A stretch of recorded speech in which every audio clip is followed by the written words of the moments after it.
because all of Um, it was military. how many people live in your town? 40,000. It's all Wait, y'all more. got 40,000 people and you ain't got a Starbucks? We have Starbucks, but they're in Target. They're in the Fry's grocery store. They're in the PX. We don't have a standalone. We have a Dutch Bros Okay, now, which I think that Dutch Bros coming is why we're getting a standalone Starbucks. that's crazy. Dutch Brothers is overrated, in my opinion. I have I never ever. I like the iced kicker there. We've gone like 3 times, waited like the 20-minute line, and it was just trash. It was like just throwaway, not good coffee. Maybe we ordered the wrong thing though. That's which is very possible. Do you like Bailey's? Because that's what the kicker tastes like. But that was brand new, so it should have still been up to stand. You know what I love? You want to know one of my favorite chain coffee places? You know, You gonna say Black Dunkin'? Rifle. Oh, Black Rifle's good. Black Rifle goes crazy. Black Rifle is one of my favorite for sure. Their coffee goes crazy. That get like a nitro cold brew. Um, yes, right. Al, you're an idiot, dude. So it's a gigantic cold brew, which most places do their cold brews like really small. This one's Mhm. like the nitro. It's huge, and then I add like a little nitro pump of energy on top of it, and they have this like special bourbon maple bacon syrup. Oh my god, it goes crazy. I randomly get cravings for it. So good, so good. What's going on, everybody in YouTube land? Sorry for the delay. Sharon Lee, I appreciate you calling me out. You should, 100% you should have. I appreciate you. Today's going to be fun. What we're currently talking about as we went live was the very, very sad situation that Kate lives in, where there is not a standalone Starbucks in her town. It like I grade the value of a city by whether it has a Starbucks, not a McDonald's, because I don't eat McDonald's, but I do drink Starbucks. You have to get out of your car to get it. That's unfortunate. Nah, I'm not doing that. If I'm getting out of my car, I want the experience. Like Yvonne needs to go look at all the fancy cups and decide whether or not she needs a cup. That's why you go into a Starbucks, in my opinion, or you just don't feel like waiting in the drive-through. I'm gonna be. Hold on, guys.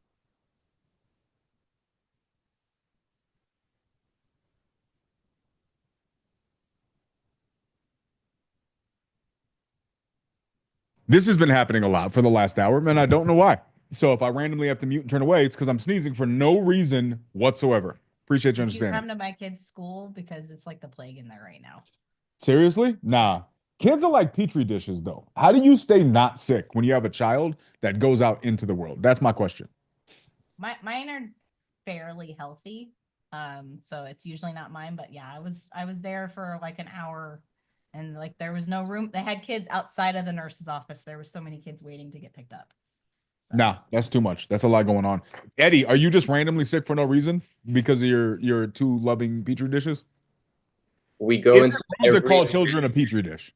we have full expectation to get sick every time we go see people, every time I drop my kids off. So shit. the first 2 weeks of school, and they'll probably get sick in January because after break, yes. But And it's not when they're doing like their regular activities. It's as soon as the holidays start and kids start bringing their siblings into the classes and a bunch more little bodies get involved into scenarios and then yeah, every That's holiday it's the same. um yeah, that's crazy. Also, Al, why are your feet so big, bro? Your feet are almost as long as your pinkies. That's weird. Al just sent a random gym pic, and dude's feet are like this long. It doesn't make any sense. There's no reason for it at all. Onlyfeet.com because there's only room in the picture for his feet. All right, y'all, let's get started. I'm excited about today. Why? Because we're doing the things. We're making the calls, we're doing the work. So, for the sake of the challenge, a lot of you guys know when we first started this challenge, we had a couple of things in mind. One, let's talk about direct to agent, direct to seller, and JV. I'm going to talk a little bit about JV today. I'm not going to go into a huge aspect of it, but I want to cover a little bit of it because I think it's important for anybody who's trying to build a business, really, really get started in this industry to understand the different ways to do it. I'm going to be really, it's going to be interesting to me to see how it is and what it looks like building out a direct to agent business, that's going to be fun. But JV I've done. JV I've done a lot. I would argue that that was my primary business for a long time was JV. I think JV is a great way to get started in the industry, especially if you are coming in needing help, which most of us do in some form or fashion. And so I want to talk about that a little bit today.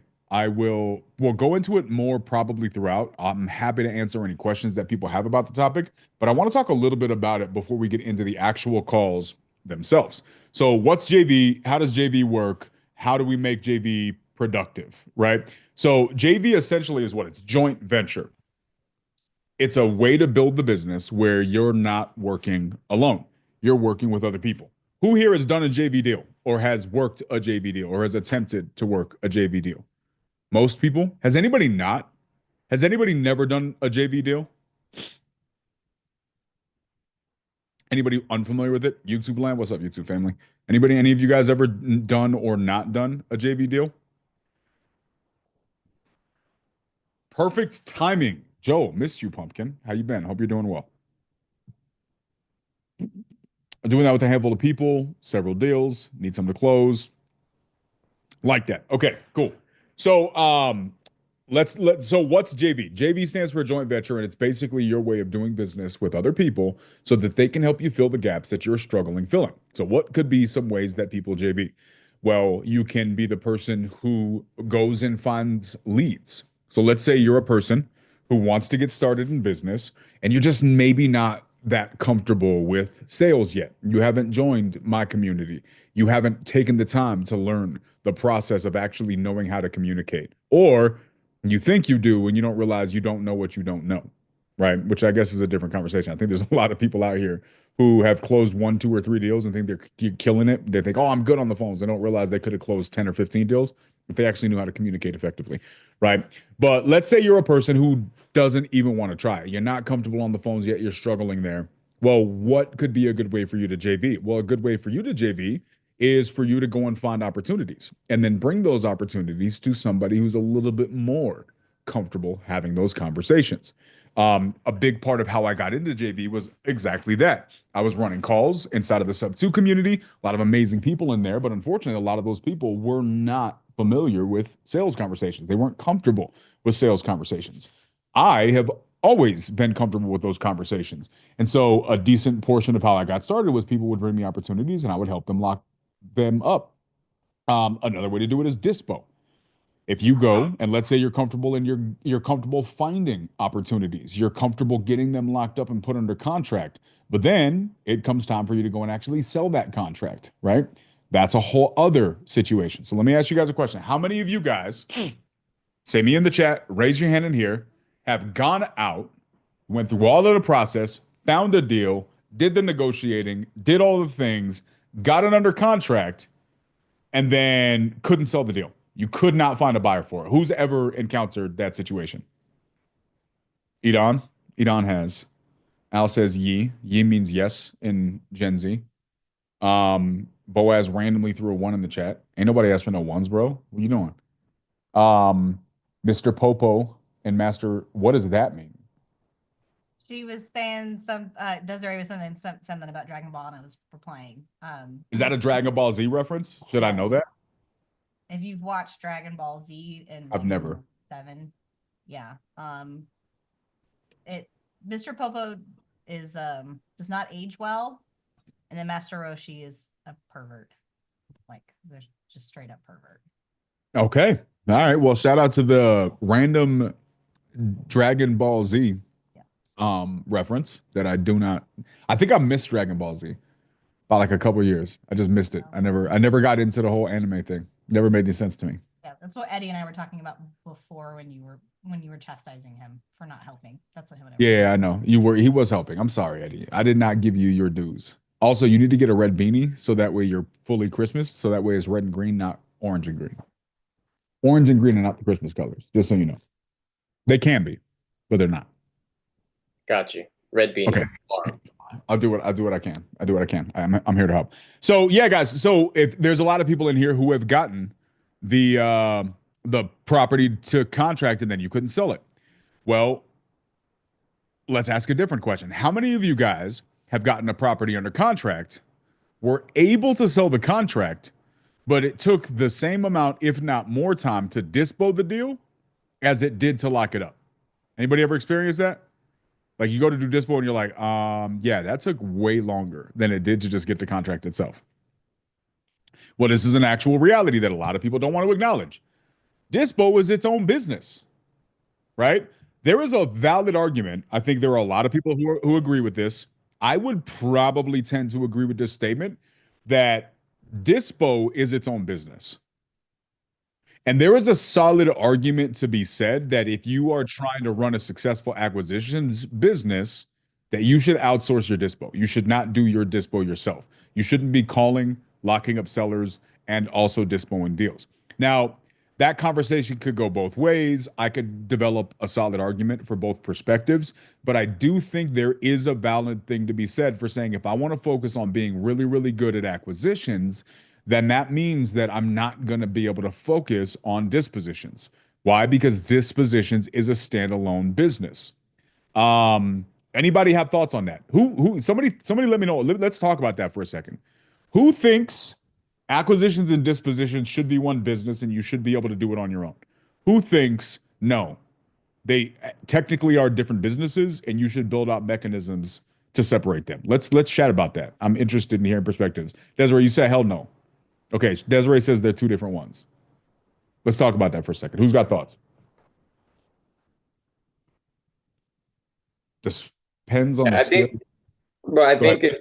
if you're in the local market and you're only working one market and you get a handful of just solid buyers and you're not really worrying about dispo, I think that makes sense. I think in a situation where you're more in different markets, different, even not even necessarily nationwide, but just different markets like 3, 4. Yeah, I think it would be more beneficial to have a dispo people, like a dispo group that you're JVing with, where they just worry about dispoing the property and you're not worrying about that, because it's just, unless you have VIP buyers everywhere. But that's my opinion. I think if you're in the super local market, I think it makes sense to be able to just do your own dispo. That's my opinion. Okay. Um, Dominic says they should be different. I've been doing both for more than 4 years. Shauna says pretty much every beginner REI person thinks they can do it alone. Yeah, here's my thoughts on this, guys. This is just my opinion on the topic. I think just like anything else, you got to know yourself. You got to know where you're at in the business. I agree with Shauna. Shauna's right. I think every new person thinks they can do it on their own. A lot of new people think they can do it on their own. Then you have people who are they're penny wise and pound foolish, right? To quote an older saying. What does that mean? That you're really, really focused on saving the pennies, but as a result, it's costing you dollars. And that's just a really, really true statement. We've had this conversation in here in the community that we talked beforehand. I'm like, guys, you guys really should not be TCing your own deals. You probably should not be dispoing your own deals. And then, of course, nobody listens to me because you got people who are like, oh, why would I spend that money? I can do it myself. I can do it myself. And then it's funny. We had somebody that jumped into the call yesterday. And I had a follow-up call with him afterwards, and he was like, dude, honestly, he's like, I didn't realize how much time I was losing. I'm losing so much time, and I'm losing so many more deals because I'm trying to do everything myself. And then it gets into this 50% of a watermelon is better than 100% of a grape. There's a lot of arguments to be made about that mindset, especially when it comes to this business. Why? Because guys, so I used to run a lot of hot seats in like big masterminds in the industry. And who knows what a hot seat is? Anybody not know what a hot seat is? Kate knows what a hot seat is. Anybody not know what a hot say me if you, do you who doesn't know? You don't know what a hot seat is, Eddie? You know what a hot seat is? Interesting. Okay. So you go to a big mastermind, and masterminds not the only place that do it, but if you go to masterminds, it's a big thing. One of the masterminds I used to go to every quarter, I guess, they used to do these. It was a big part of the mastermind. Like 80% of the mastermind was hot seat. So what's a hot seat? A hot seat is where you go and you sit down on the chair and basically you say, here's where my business is at, here's what I want to accomplish, and here's where I'm stuck. And then the people running the hot seat give you feedback, but so does everybody else in the room. from their perspective, from their experiences. I've loved doing hot seats. I've done, I don't even know how many hot seats at this point in these masterminds. I've done a lot of them and they've been really, really fun. I almost started a whole podcast of hot seats because how much we enjoy doing them. I got so much amazing feedback. I had people came to me year later, hey, like our whole business completely changed because we took your advice at the hot seat. So it's really hot seats can be really good. So if I'm doing a hot seat and I'm talking to somebody in a business, here's my advice, right? If you are at the point where you're just getting started and you're trying to do all the things, you really need to establish your goals. If your goal is to be a one-man operation and you want to have a glorified job where you can get paid a decent amount of money and you want to do everything yourself, you don't want to get anybody else involved, nothing wrong with doing all of the things yourself. If you want to be in a very, very niche market and really get good at managing both things and you can figure out a way to get dispo and make it really, really easy, I guess I can see that. But that's just usually not how that works, right? As a general rule, dispo is its own business. Acquisitions is its own business. Why? Because acquisitions has its entire set of processes that need to be followed. Say me or raise your hand if you are currently doing acquisitions and it's a full-time job. Yeah? Okay, Eddie, let me ask you a question. Let's talk about this since you're the one that said that there is this place where you could do both. How much time in your business are you dedicating towards calling sellers and trying to lock up deals? Right now, all day. All I mean, day. yeah. Are you getting the amount of deals that you want currently, today, right this minute? Are you getting the amount of deals that you want? No, Okay. But you're still doing it all day long. correct. Okay. So then answer me this question. If you're dedicating your entire day to acquisitions, the entire day, and doing so has still not yet gotten you the goals that you want, how could you then, if you find a deal, got it under contract, go and successfully dispo, which takes as much time out of your day as acquisitions does, and still succeed at acquisitions when you're spending your whole day doing acquisitions and still not accomplishing your goals? How do you justify that from a time allocation standpoint? In my local market, if I got a deal here in my local market, it's just the fact that if I had a solid deal, I can't just text two buyers and they would 90% be willing to buy it, right? So in a situation like that, I wouldn't have to do anything other than just, hey, send these two messages. But in the situation, if they didn't buy those deals, either of my two buyers that I know would probably buy them, then yeah, I would be in the situation where I'm gonna have to go through and spend hours in calling new buyers and going through a whole new dispo process. So I could see where that can backfire on me. But at the same time, that's the only way I can do dispo without having to put in hours and hours into it. Okay. Who here has gone into dispoing a deal thinking that it was going to be as simple as sending two text messages, and then a week later, it's been a full-time job and you still haven't moved the deal, and then you start freaking out because you're getting to the end of your inspection period? Anybody ever experienced that? I would argue that most people experience that. Now, is there a scenario? Here's the thing. In my experience, it's the minority that work out the way that you're talking about, Eddie, unless you have done a fantastic job at building out a dispo process and building out fantastic buyers lists, right? So this is my opinion, and I'm sure there's somebody out there who could prove me wrong who's done this differently, but I'm going to just speak from my experience because that's all I can speak from. In my opinion and in my experience, here's what happens. You're going to go out there and you're going to think that I got this deal. I'm going to text two buyers that I know are buying, and maybe that works sometimes, but the great majority of the time it doesn't. The only time you get your buyers list to the point to where you can send a message and you got people bidding over it is if you've gone and you've taken and invested all of the time that you need to take to get your buyers list where it needs to be. But in order to accomplish that, you know what you need to do?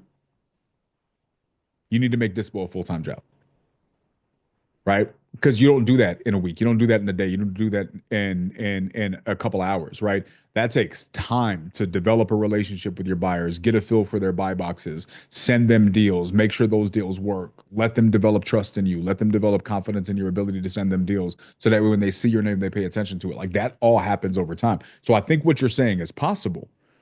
But I would argue that the majority of the time you're going to get to that point, it's because you've developed an entire dispo business. So I say all that to say this, guys. If you're trying to build a business, I would say that for me, I would do one of a couple of things. One, decide if I want to do acquisitions or dispo. Two, if I want them both to be under the umbrella, I would have another person in my team, on my organization, a business partner, a collaborator, a something that does all of that dispo for me. Or I'm doing number two and I'm JVing, right? And it brings us back to JV. The reason I'm spending so much time doing this is because I've worked with a lot of people who have lost hours and weeks and months spending time trying to wear all the hats just to realize I lost 10 deals over the last 90 days that I did not need to lose because I'm being cheap. Because I won't join the community. I won't get in the room. I won't JV. I won't collaborate. Stop being broke. That's broke people thinking. That's small mind thinking. That's small town thinking. That's one of the reasons I struggle. No, I love you, Dominic. I'm not talking about you, obvious. I'm talking about everybody else in Albuquerque. It's one of the reasons I don't like doing deals in Albuquerque. Because Albuquerque's full of a bunch of small-minded, crab in a bucket people who are out here and love. I'm born and raised in Albuquerque. It's just my experience out here. Crab in a bucket, small-minded, trying to penny pinch their way through everything, trying to duct tape a real estate business. And sometimes you got to bootstrap and do what you got to do, but you can't live your whole life like that. And in towns like this is what you have. You have a bunch of people who live their lives like that. And Case has same with the investors where she lives, right? Small town mindset, small thinking, right? And this is where you see people who come from these small towns very rarely explode and build a business at scale. You know what I mean? Dominic says that's the Albuquerque thinking. It's why he left the company that he was. It's what it is, right? Arizona is, in my opinion, what Albuquerque should look like. You go to Phoenix, and that's what Albuquerque should look like, but it doesn't because Albuquerque's on some small mind 1985 stuff. People still got 1980s haircuts out here like it's normal because they haven't left the 80s. They still operating like that, right? And what happens is I've tried to do business with people out here, but they have a competitive mindset and not a collaborative mindset. And what happens is they're reducing the amount of deals that they can do. They're reducing the amount of money they can make. I'll tell you guys, I've said this story before. Last deal I did out here, went through a whole process, was helping to stop a foreclosure. Somebody brought me the deal from another community. They brought me the deal. They said, hey, this is in Albuquerque. I don't have the resources out there. Can you help? So I made a couple phone calls to some buyers that I knew, reached out to a buyer. I had done another deal with this buyer in the past. I brought the buyer this deal, right? Foreclosure was happening within a couple of days. There was a real estate agent involved, and there was some redemption right issues going on. It was a whole very, very messy situation. So let me walk you guys how struggling, how difficult this was. The guy that was not from New Mexico brought me the deal, said, take whatever you can get from it. I'm willing to work with you. Let's just get the deal done. In my opinion, the right mindset.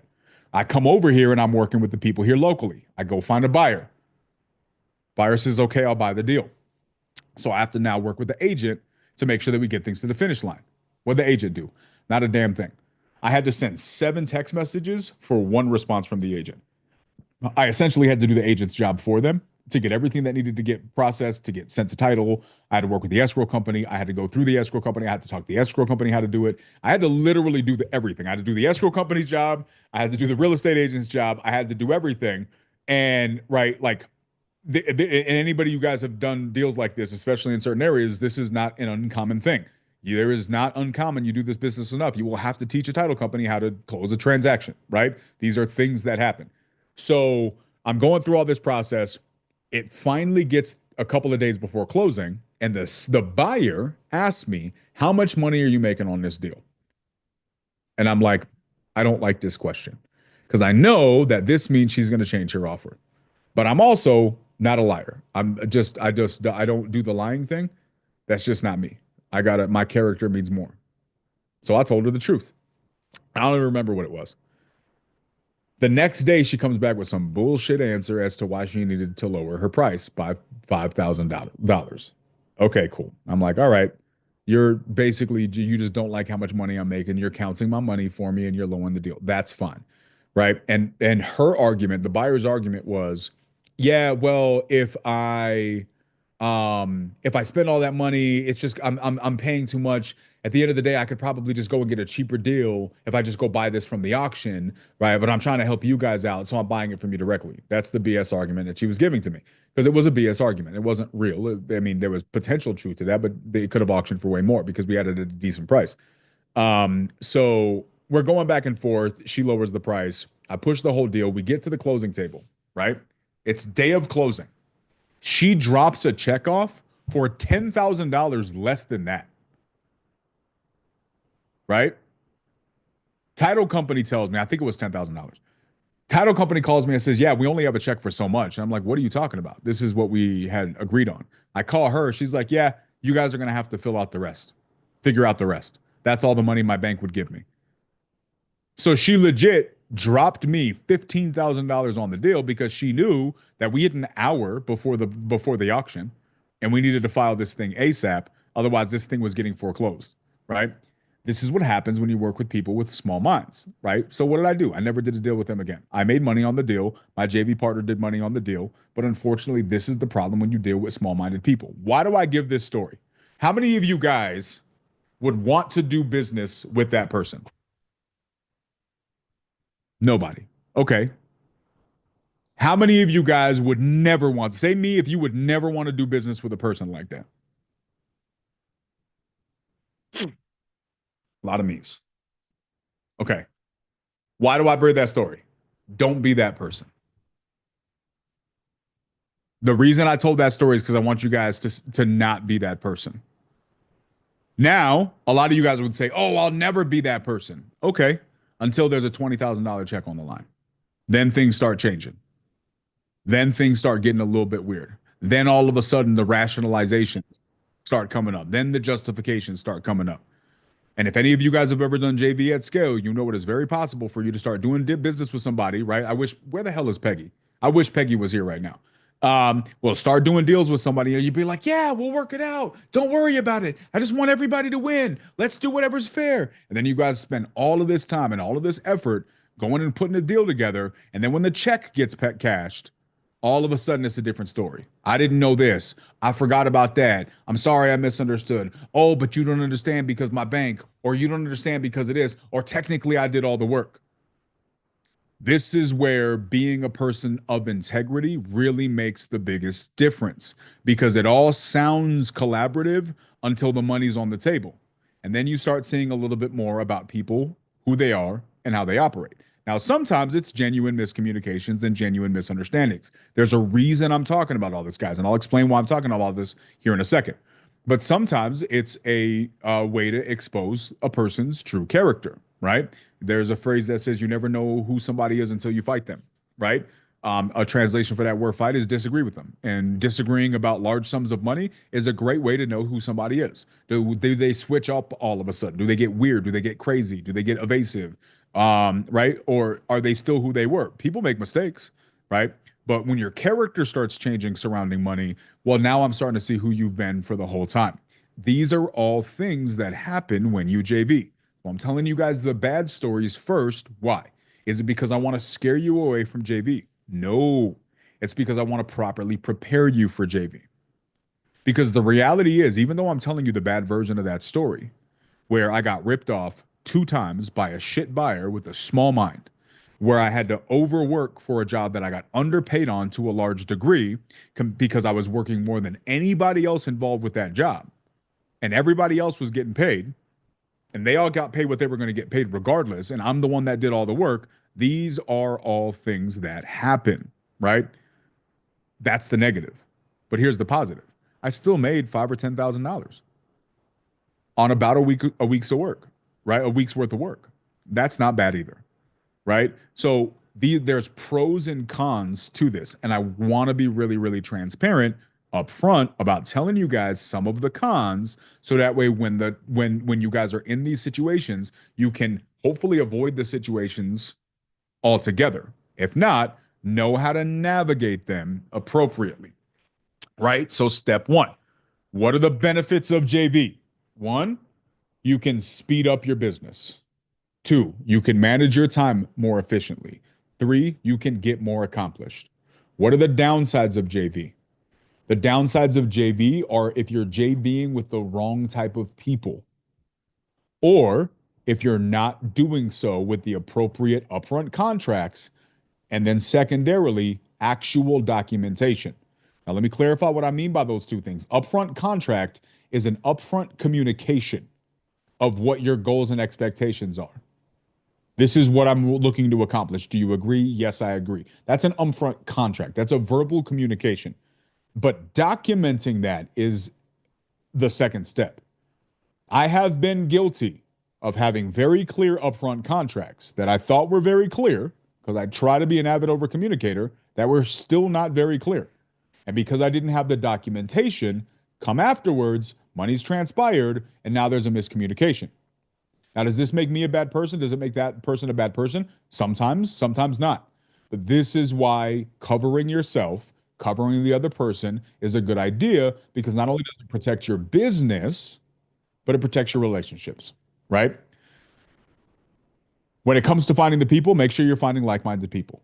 If you're dealing with a crab in a bucket person who's always going to be penny pinching you, you're probably not in the right collaboration, right? So when you're collaborating with people, make sure you're doing the right thing. Make sure you're collaborating with like-minded people. Okay, so how does this work?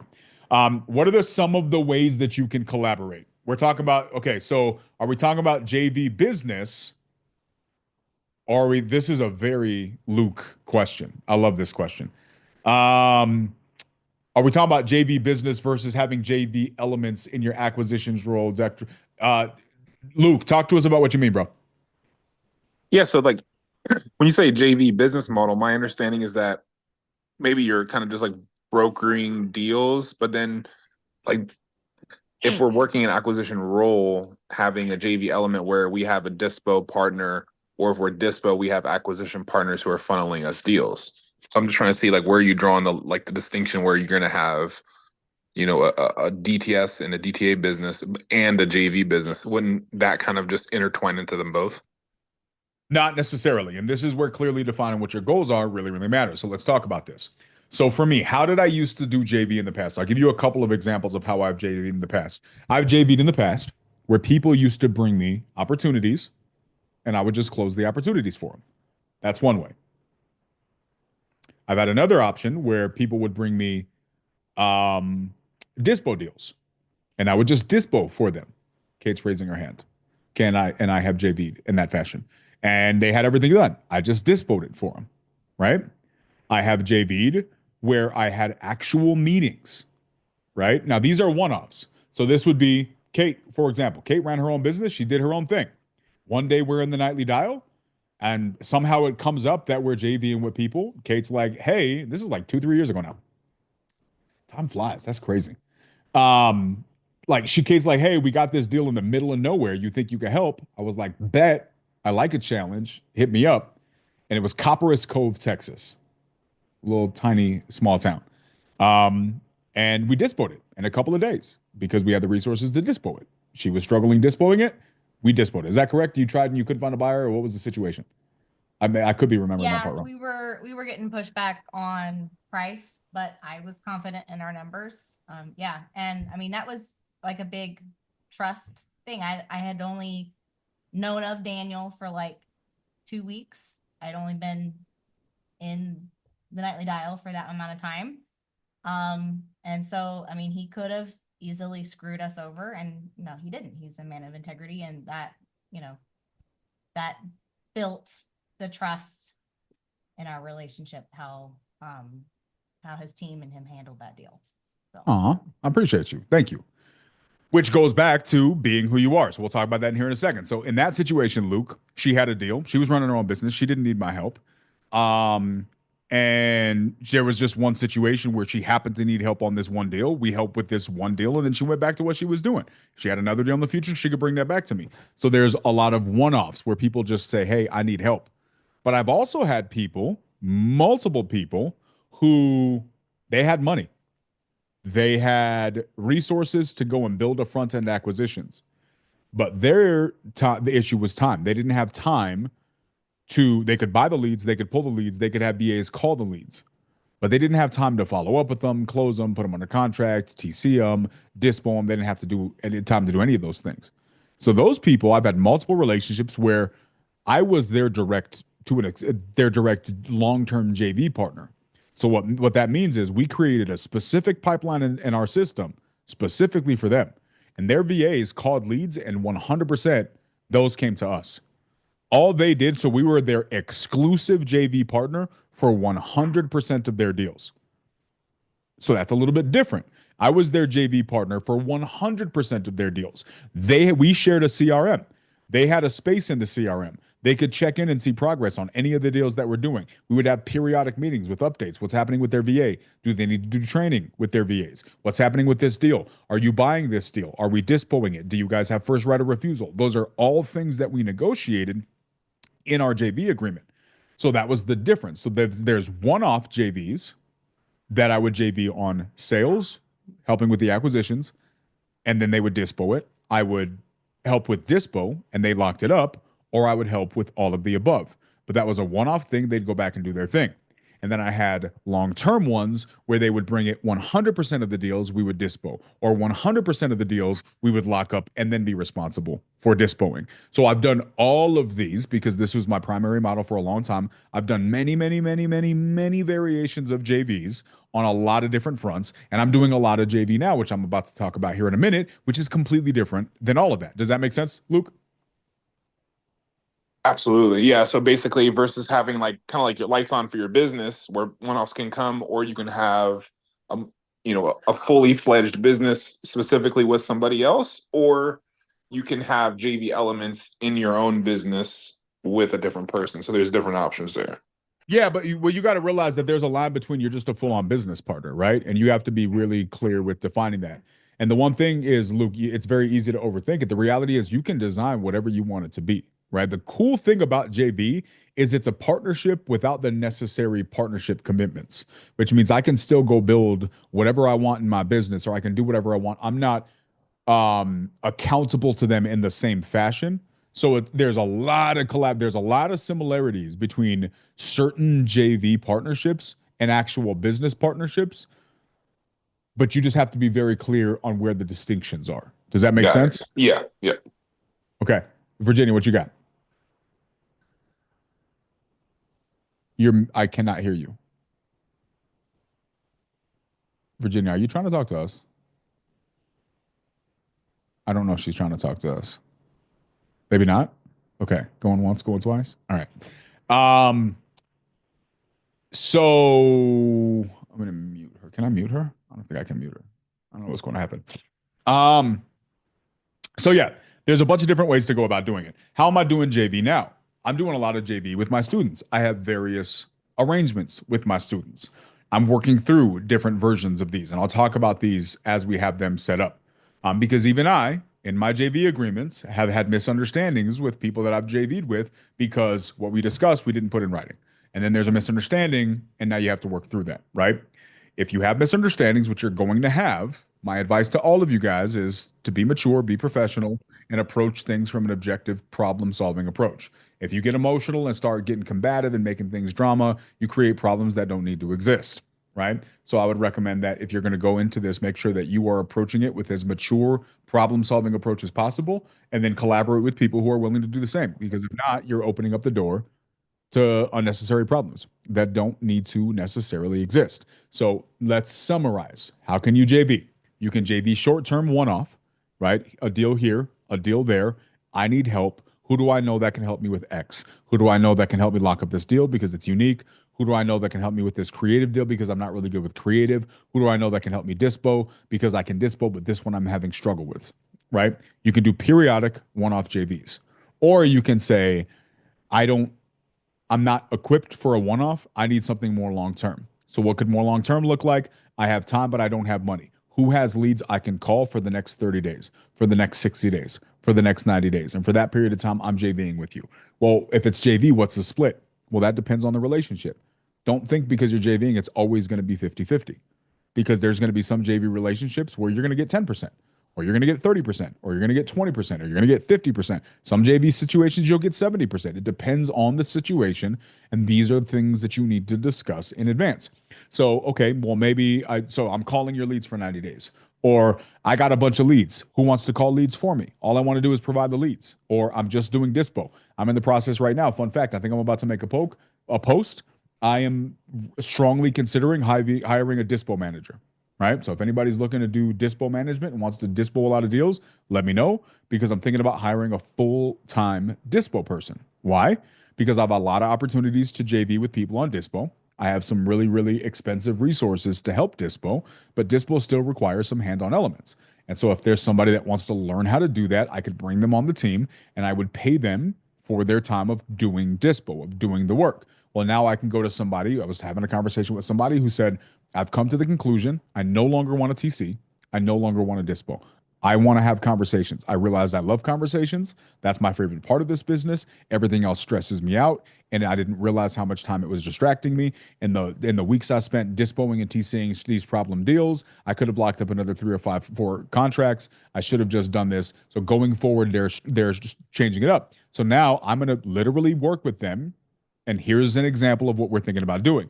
I'm going to hire a dispo person, and I'm going to train the dispo person to be a pro at their market. So that way they can have the confidence of knowing that going forward, this particular person handles all my dispo. I don't think about it. All my dispo goes to them. I focus on the thing that I like doing. Now, they may not be able to provide me with enough volume to stay busy 100%. So I wouldn't have an exclusive relationship with them. I dispo for other people as well. But they would have an exclusive dispo relationship with me, which means I'm the one that's managing all their dispos. They're not letting other people manage dispos, right? So that's another thing you need to manage, exclusivity, right? So here's where we're going to wrap this up. Can you guys hear all the dogs barking? Can you guys hear them? No? Okay, good. I'm glad this thing is working out. So let's do the final thing. And I probably should have created a checklist for this, but the more I'm talking about it, the more stuff's popping up. Guys, part of the clear communication includes exclusivity. So if somebody comes to me and they're saying, hey, I want you to dispo this deal for me, well, then I'm going to go out there and I'm going to start dispoing their deal. Well, if there's 5 other people also dispoing this deal, I'm about to get pissed. Why? Because now you're making my name look bad because it looks like I'm daisy chaining a deal because you have 746 people out here trying to dispo the deal, right? Some people may say, I don't care. Just give it to me and I'll compete with whoever else is doing that. You have to be upfront about what you're trying to accomplish so everybody's on the same page. So here is the summary, guys. 1, decide if you want a JV. If you do, decide how you want a JV, right? What exactly are you JVing on? How are you going to JV? What's your preference? 3, be very, very clear about your communication when it comes to the things that you do and don't like. The way Al JVs may be different than the way Eddie JVs, may be different than the way Idan JVs, or Virginia, or Giovanna, or myself. And there's not necessarily, I mean, there could be, but usually there's not necessarily anything wrong with the way anybody JVs. You're going to do it in the way that fits for your business model, for your personality type. Find people who you can find that fit and collaborate with them. Once you've got that upfront contract and your communications on the same page, I highly recommend you guys get a JV agreement.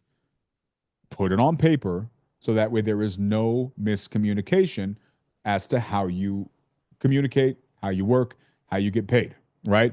And then lastly, I would say always do everything to the utmost of integrity and character. So that way you guys are not hurting or ripping other people off, right? When Kate says things to me 3 years later about, hey, the reason one of the things that I did a deal with DQ and I just gained so much respect for him because I realized he just operates with the utmost of integrity. I love that. That means a lot to me.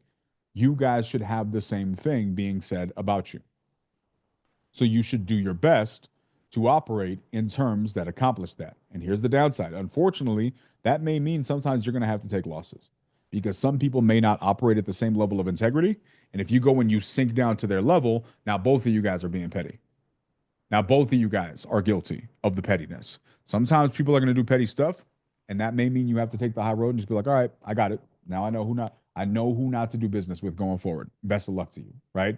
I would say do your best to keep your name as clean as possible. Mistakes will happen. I have made mistakes in this business. You will make mistakes in this business. You will drop the ball. You will fumble, and you will maybe fail at following through with things. I have done it. We have all done it. I don't think, in my personal opinion, the standard is perfection.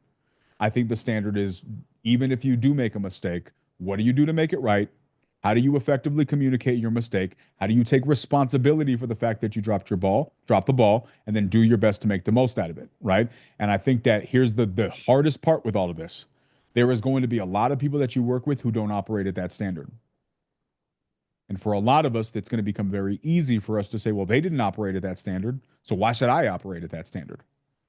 But that's not how character works. Character doesn't work that you do the right thing unless somebody else doesn't do the right thing. And if they didn't do it, now you have an excuse, then I have to do it either. That's not how character works. Character says, I'm going to do what I'm going to do regardless of what anybody else does. And even if they screw me over, your actions do not dictate my character.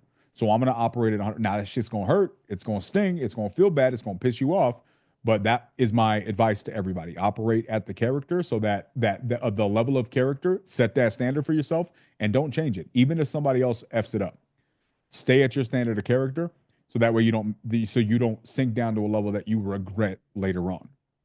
We're all imperfect, but you got to do your best. Now, I spent a lot of time talking about this, guys. For the people who've done a lot of JV, you may understand why this is important. If you haven't done a lot of JV, throughout the time that you do JV, you will realize how important this stuff becomes. So that being said, groundwork laid. We can move on. Who is going to be doing JV as a part of their business? Let's talk to a couple people. I'd love to hear people's thoughts on it. Jack, what you got, dude? What are you going to be doing? What do you mean, what am I going to be doing? You just said it. Yeah, but no. How are you going to be JVing specifically? I did not want to deal with Dispo. So helping, I really want to get good at acquisition, whether it feels comfortable for me or not, I really don't care. It's just a skill that I really want. So I'm gonna focus on acquisition and then do what I gotta do to get it dispoed. So I think that's where a lot of my JV will come from going Okay. forward. So this is a new thing you're going to start. Yeah. Well, Okay. anything wholesale would be new for me. So Okay, perfect. So this is good. So you are going to be focusing going forward. What percentage of your dispo is going to be outsourced to a JV partner? I'd say 65, 75% at least. Okay, what would differentiate? Let's talk about this. This is a perfect case study. What would determine when you JV versus when you keep it and do it yourself? Depending on the market and the property, I would say I have some really good relationships and FaceTime with people in Tampa, St. Pete area. So I would say that those would be pretty, easy to dispo myself. Versus maybe it's just not the right property. Maybe it's something that they don't want. I think there's just a few out of the deals that I'll be doing. A small portion would be just me, with those direct relationships that I have. And then the rest will just be dispoed, JV dispo. Okay. Shauna in YouTube says that you should JV with shirt and plate companies. You don't want that. We talk about it, but we actually don't. We prefer it when you don't wear shirts. Jack, you're right. You caught us. Out of curiosity, what's that CC stand for in your Zoom? Closest collective. Let's go. Come That made on. me excited a little bit. Respect to you being the only one out here with the CC. Everybody got something too. Every- Hater. You just made me tear up a little bit on the inside. I appreciate you, dog. I appreciate you. Definitely. See? All right, bet. So how would you then, let's talk about this. So you're going to do 70 or so percent of your dispo is going to be with another person. How is that person gonna, if they're building a certain amount of their business around deals that you're going to be JVing with them, how are you communicating with them expectations? Now, here's what I mean, right? Have you decided who you're going to be working with? No. Okay. So you'll find somebody. Let's say this is a hypothetical. I don't care if you work with me, but let's say hypothetically, I hire a guy and you say, DQ, you got a whole crew. Let's do Dispo exclusively with you. Okay. Well, if I'm doing Dispo as a JV partner and I'm offering that as a service for people, right? And this is for anybody else. If you guys are thinking about doing JV and you just want to be the Dispo person, then here's something you have to account for. you have to account for being able to keep up with the volume, right? So why am I thinking about bringing in guys? Think about this if you're doing JV. These are things you got to think about. So if I'm thinking about doing JV and I'm going to be doing dispo for you, Jack, well, why am I thinking about hiring somebody? Because I know over the last couple of weeks, I've had 3 or 4 different JV opportunities that have been sent my way, right? And I realized that it's very difficult for me by myself to keep up with them. And it's going to be increasingly difficult for me to do that. So if I want to be able to offer a service at scale that's beneficial to somebody, I have to go and make my service viable. I got to go and hire somebody so that way when you tell me, hey, DQ, you're going to dispo that deal, I'm actually dispoing the deal. You're not actually calling me 100 times like, yo, what's going on with my deal? And I'm like, oh, shoot, I forgot, my bad, right? That doesn't help you. So I got to do my part to recognize if I'm not able to keep up with the requirements that I'm saying I'm providing for people, I got to go increase what I'm able to do. So now I've gone and I've increased. I'm going to be hiring somebody so that way I can keep up with the demand. Fantastic. My job is to make sure that I'm not overcommitting and I can't keep up with it. Okay, now what's your job? Well, if you're coming to me, Jack, and you're saying, all right, DQ, you're going to be my JV person, what I'm going to do is I'm going to say, okay, cool. How many deals are you going to need to be JVing on any given month? Give me a ballpark, right? And let's say and I'm not sure what the numbers, give me a ballpark of what you would say. 2025, how many JV deals would you like someone to dispo for you per month? Let's say 4. 4? Fantastic. Right? Now, this is where communication really matters. I'm giving you things that you may never think of in advance, but I promise you these are things that happen. So if you want to, now what we're talking about, we're not talking about just doing deals in this challenge, guys. We're talking about building businesses. So if you want to build a business, does anybody disagree that if you want to build a business, you have to plan ahead for things that may come up so you're prepared? Does everybody agree with that? Anybody think that's silly? No, why would you plan ahead? Anybody think, okay, everybody agrees that you have to plan ahead. Okay, let's act like business people, not newbies that are just trying to figure our way out. There's nothing wrong with being a newbie that's trying to figure it out, but let's figure out how to be successful business people. That's one of my goals, to help people understand. So if you want to be a successful business person and run a JV business, that's good. That's good, Mitchell. Y'all caught that? Because his last name is Newbie.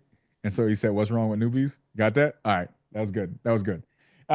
So guys, if we want to run, there's a difference between doing deals and running a business. So if you want to run a successful JV business, treat it like a business then, right? So let's talk about how to build that. All right, Jack, you're going to do JV with me in this scenario. I go and I hire somebody to do JV, and I'm building an infrastructure to support Jack's 4 deals a month. Well, what happens if you don't do 4 deals a month? Are you now impacting my business? Yes or no? Yeah, for sure. How? How are you impacting my business by not doing what you said you were going to do? Well, you just said it. I'm not holding up my end of the deal. You built this whole infrastructure based off the fact that I would be feeding you deals, and that's not, you're not getting your income. There No you one go. gets paid. No one eats. So guys, think about that. How many times have you made a commitment to somebody and then just life happens? Oh, I'm sorry, I didn't get the deal, but maybe people have made plans around what you said you were going to do and then it doesn't work out, right? This can be a problem. Here's what's worse. Somebody may come to me. I have this commitment with Jack. I only have one dispo person. That person is, I know that this person's new. They're only going to be able to handle X. And Giovanna and Kate may come to me and say, hey, do you want to do some dispo JV? And I might say, no, guys, I can't because I'm full. I don't have the bandwidth to take on another JV partner right now because I'm working with Jack.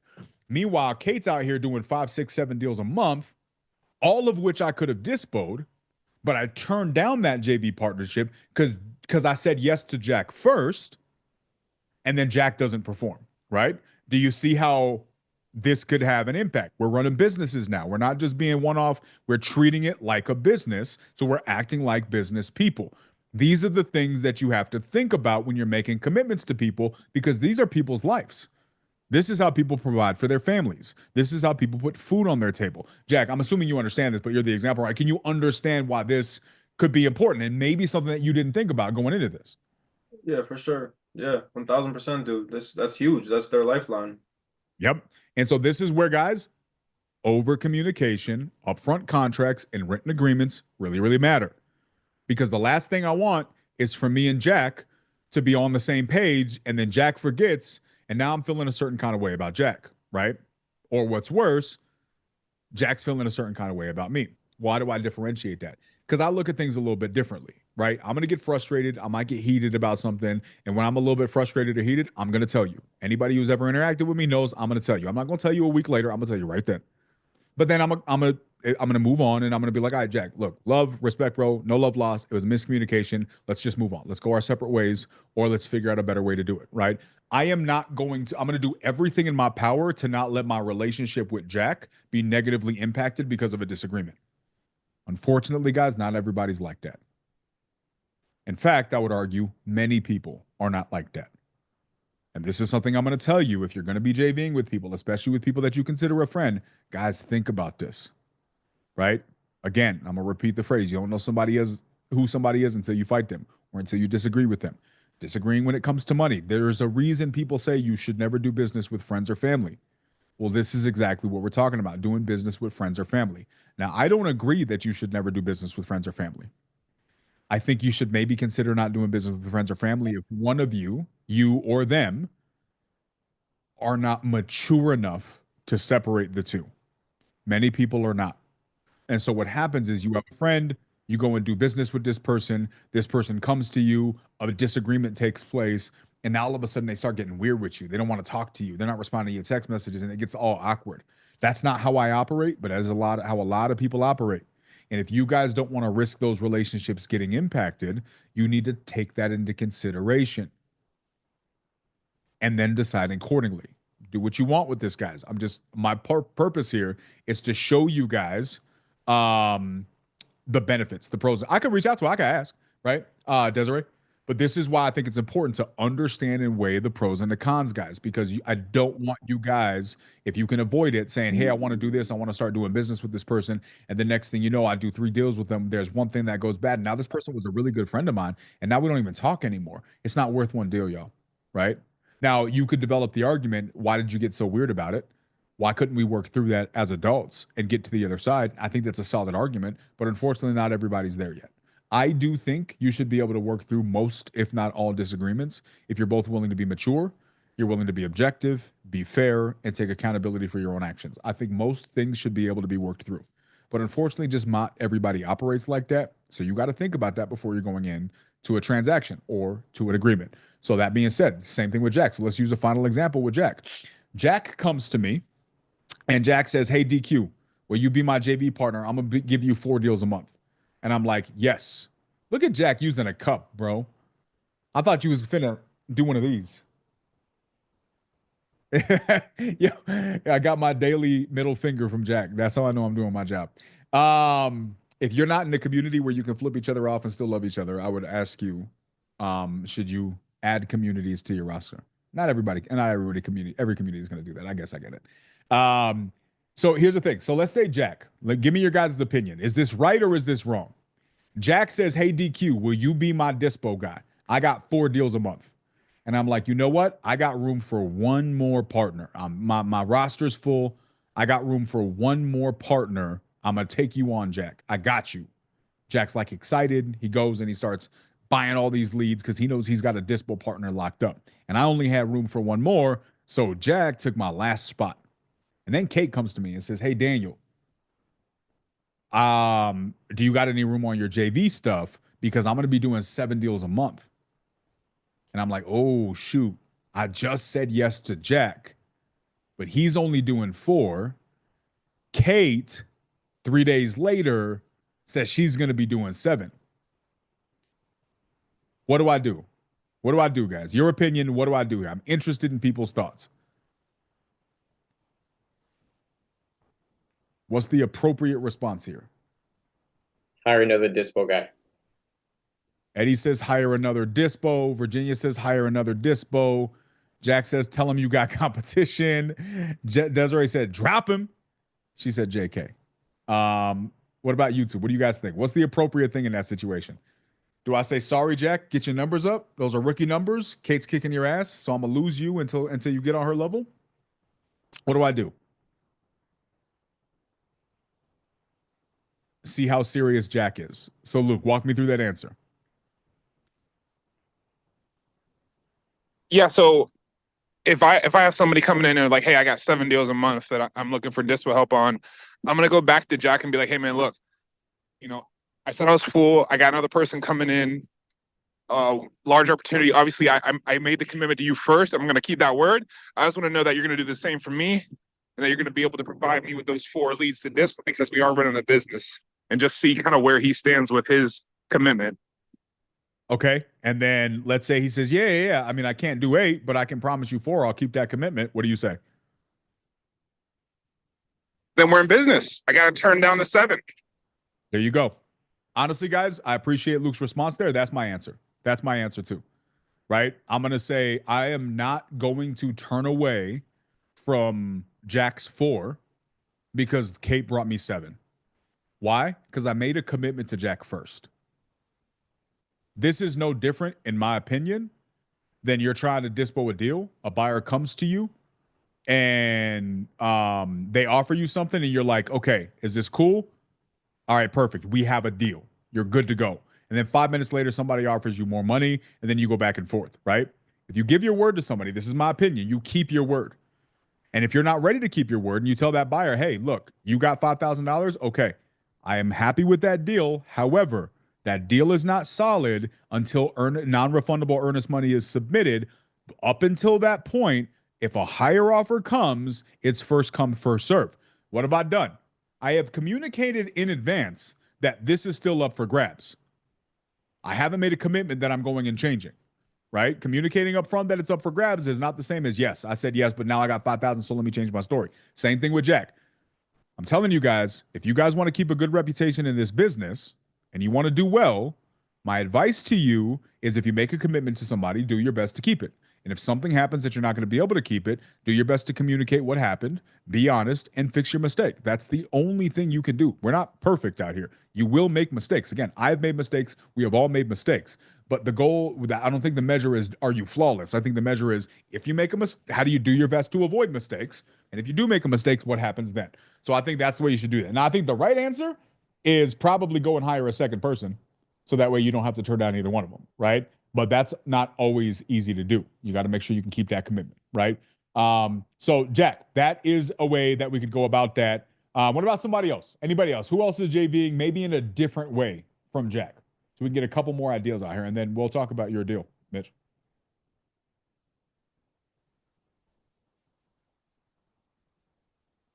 Anybody?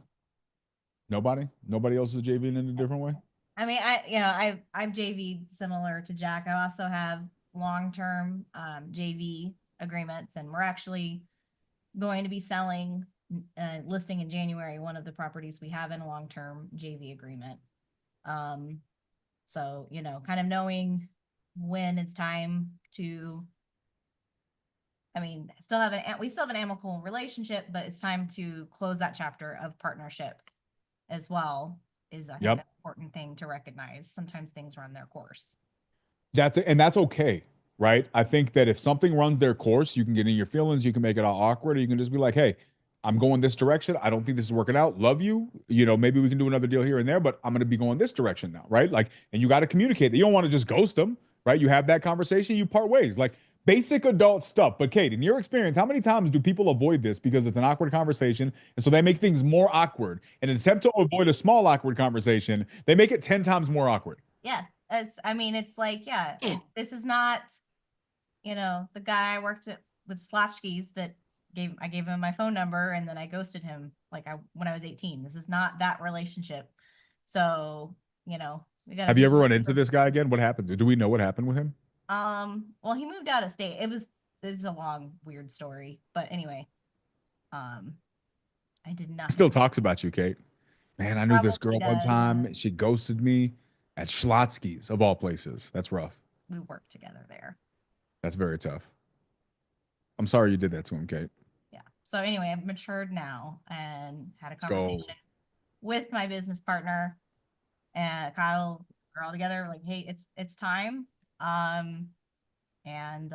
She's moved on to doing some other things. Our goal is to move on from where we're at right now, and that property is better. It's better for us to sell it than turn it into a long-term rentals. So Love that. Not how Uh, slushies is spelled, Mitchell. this is where these little things pop up, guys. And I'm telling y'all right now, if you are planning on JVing, these are things that will pop up. 80% of you guys are going to let some of this stuff go in one ear and right out the other, and you're going to go back to doing your own thing. And then I'm going to hear the story where you come out and you're like, hey, I did this JV thing and we did this and we did that. And we're going to have to be resolving a problem that could have been avoided because you didn't listen to what we said right here. I promise you guys, I took 30, 45 minutes talking about this because it is that important. I promise you. I can't count how many JV situations I've had. I can't count how many scenarios I've seen pop up. I am currently in the middle of a disagreement that is going, I think, fairly well, but there's a disagreement simply because there was a misunderstanding because it wasn't put on paper. It was a verbal agreement that was not put on paper, right? So you work through it. That doesn't have to be a bad thing, but it is a thing that happens. I'm going to do my best to not let it be a bad thing. And I don't think it's going to be a bad thing at all. I don't have any impression to believe that this is going to be a bad thing, but it is a thing that could have been avoided by paper, by writing it down and having an agreement on paper that memory doesn't have to go and try to fix, right? So guys, there you go. Do that. So Kate's going to be doing that. Kate's going to be resolving some of them. There's a bunch of different ways you guys can do JV. So I'm going to do my final question to this, and then we're going to kind of get into some things, talk about some deals.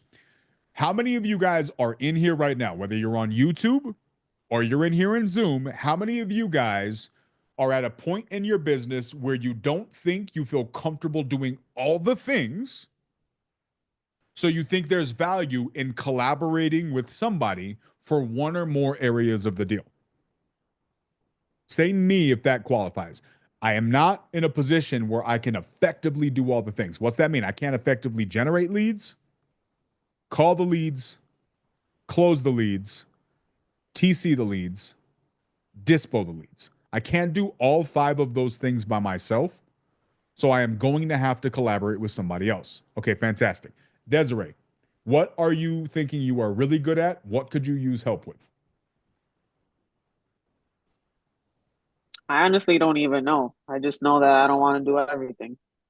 Okay, of the 5 options, finding leads, setting up leads, closing leads, TCing leads, dispoing leads, which one do you like most? Which one do you like least?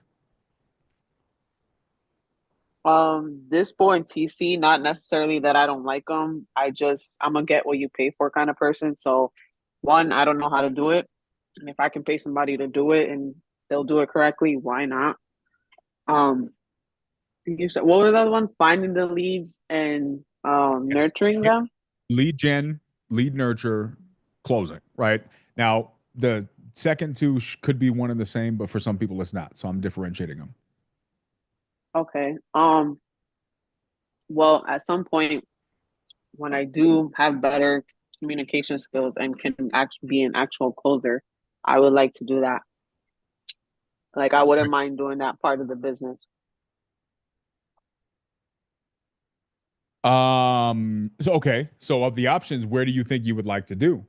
Right now, if you had to choose one thing today that you're really proficient at, what would it be? None of them. So you're just going to do nothing in the business. This is what you've been doing up to this point. So let's find a better decision, Desiree. Well, no, up until this point, I've been making calls and stuff, but that doesn't mean I'm like having good calls or like doing a good job on the phone. Okay. Let me rephrase this question. What would you like to be most proficient at right now? If you had to pick one, which of those would you like to be best at? Lead nurture. So you don't want to be a closer. You just want to be a lead manager. No, I do want to be a closer, but I feel like, well, I guess the way you're wording it, they're 2 different things, but I don't know. I No. feel like, You feel like what? Go ahead. I kind of feel like it's almost the same because, like, in order for the deal to be closed, you have to be like a good nurturer, right? Unless you have a nurturer and then you just have that person bringing the deals to the closer and they're closing it. But I want to be good at both. Okay. So then in that particular situation, do you think it makes sense for you to say, all right, I'm going to do one of 2 things. I'm going to go find leads on my own and I'm going to cold call, Okay. What's the most effective way to cold call that's the least punch yourself in the face? Okay. I would say pre-foreclosures, probates, direct to agent are the first three that come to mind. If you're cold calling for free and it's least miserable, right? Cold calling absentee owners is going to be way more miserable, in my opinion. I think cold calling probates, cold calling pre-foreclosures slightly easier. I think it goes pre-foreclosures and probates, like level of easiest, if you will. And easiest is not a good term, but most receptive conversations, I would say. Um, Correct. so, okay. Or you join somebody's team and you call their leads and you do that part for them.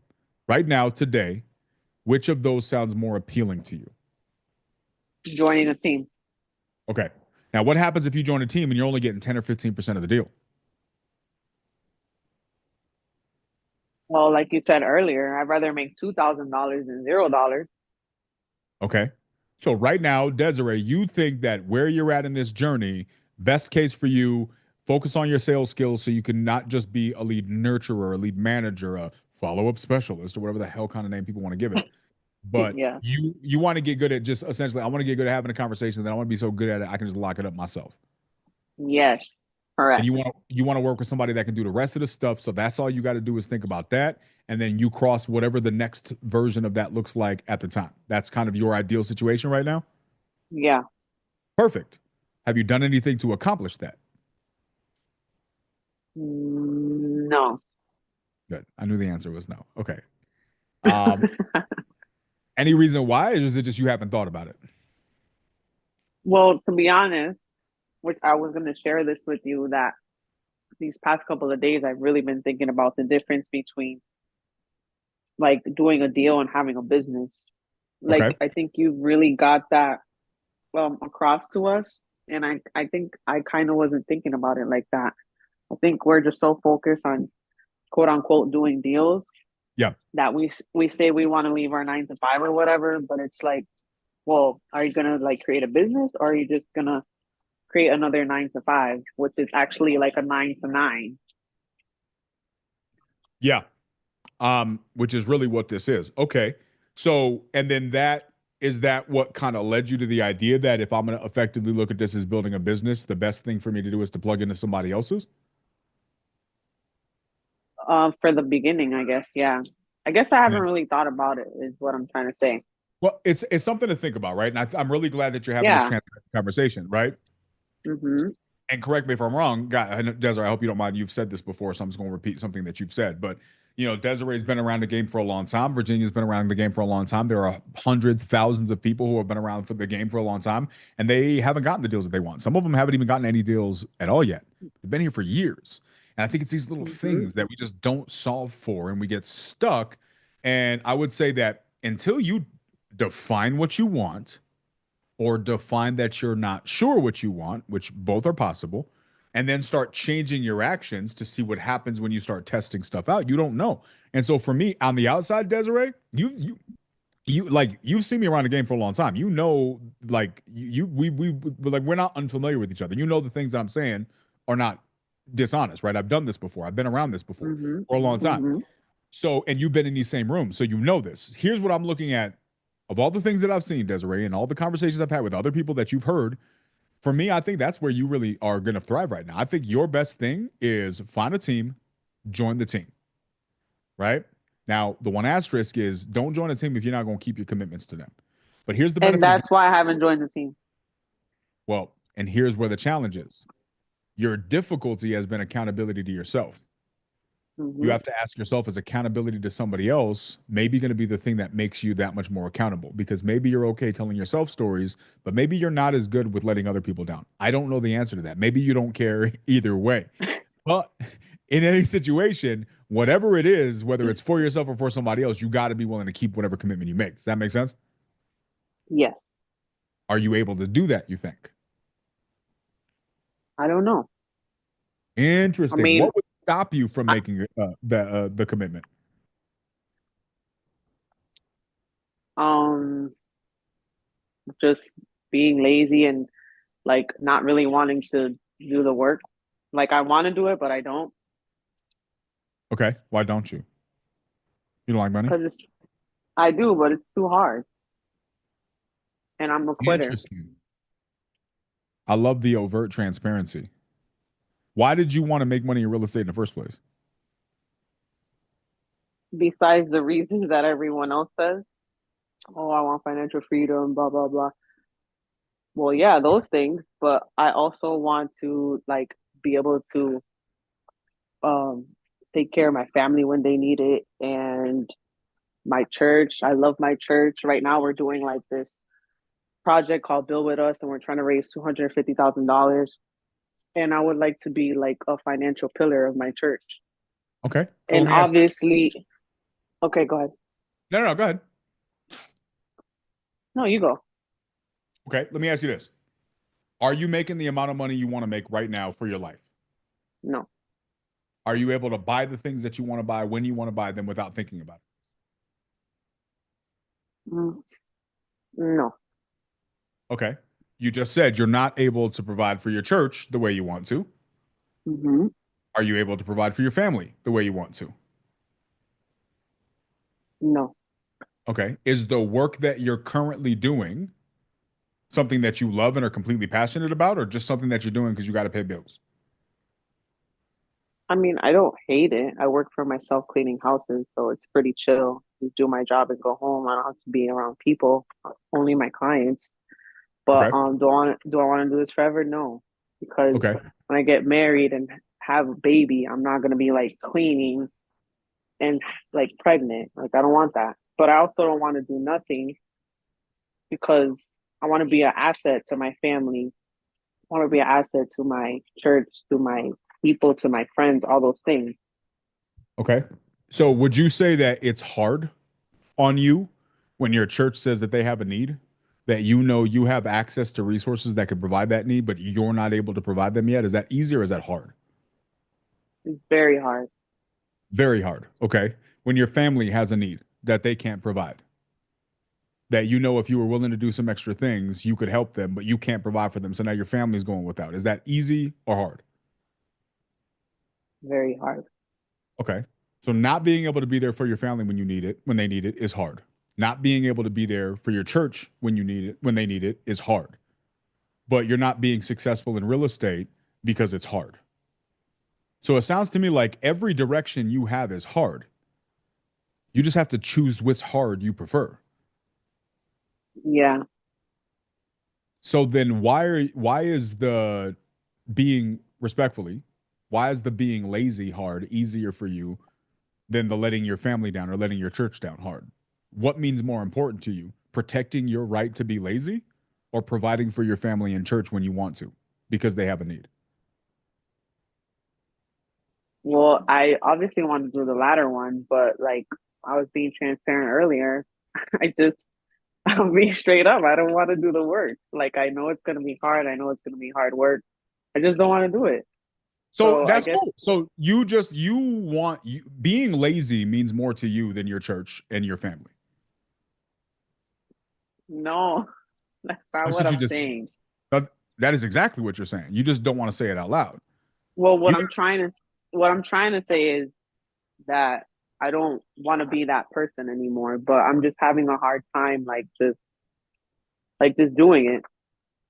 yeah. Like you know when you like you're destined for greatness and like you have all these dreams and visions and plans and then like you almost get overwhelmed by everything and then you're just like, ugh, too hard, I don't want to do it. That's Uh how I feel. yeah, and I get that. And that's why I'm calling you out because I know you strong enough to hear where I'm coming from and hear my heart with it, right? Obviously, I'm not attacking you, but the full Right. transparency, and I know you're smart enough to probably have already thought about this, Desiree, but the reality is that's what you're doing.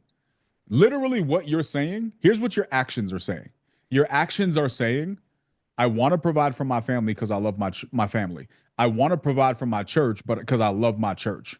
But I also want to defend my rights to sit around and not do anything hard and just stay in my comfort zone. And right now, my laziness means more to me than my church. My laziness means more to me than my family. So when I sit there and I hear my church saying they have a need and that thing that rises up inside of me that says, man, Desiree, you're supposed to be able to fill this need. What are you doing? that feeling is temporary because the one that actually carries more weight to me is the one that says, yeah, but I don't feel like it. My right to be lazy means more to me than my church. I love my laziness more than I love my church. I love my laziness more than I love my family. And I'm going to defend it and keep telling myself stories why that's okay. That's not what you're saying verbally, but that's what your actions are saying. Would you agree or disagree with that? 100% agree. And this is where, and thank you, Desiree, for letting me use you as a little bit of a case study for this, because I would say that most, if not all of us, have been guilty of this at some point. Here's the problem. Most of us are guilty of living lives or situations that we don't want because we don't want to be honest about what we're really saying. What we say and what we do don't align.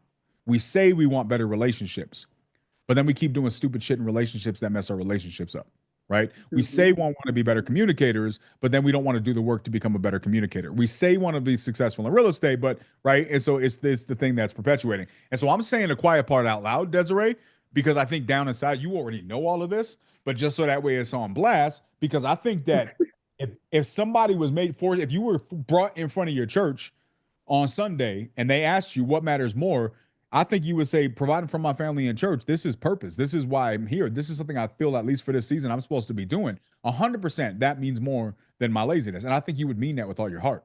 But for some reason, your actions are speaking louder and saying the opposite. And sometimes the difference between what we say we want to do becoming what we actually do is just being honest and looking in the mirror about what that is and just being like, oh, okay. So I don't love my family. I love my laziness. And I'm gonna keep defending that, right? So I hope that in this season, right? I mean, I don't know. What are you gonna choose? What are you gonna choose? Are you gonna actually want to help your family, or are you just gonna feel like you want to and then never do it? And that's kind of where I'm at right now. I have to decide. How difficult Like of a it's, decision is this? I wouldn't say it's so much difficult. It's just like after you decide, you have to like go through it, right? Okay, what's stopping you? It's crazy to me that this is this big of a dilemma for you if you really do love your church and your family as much as you say you did.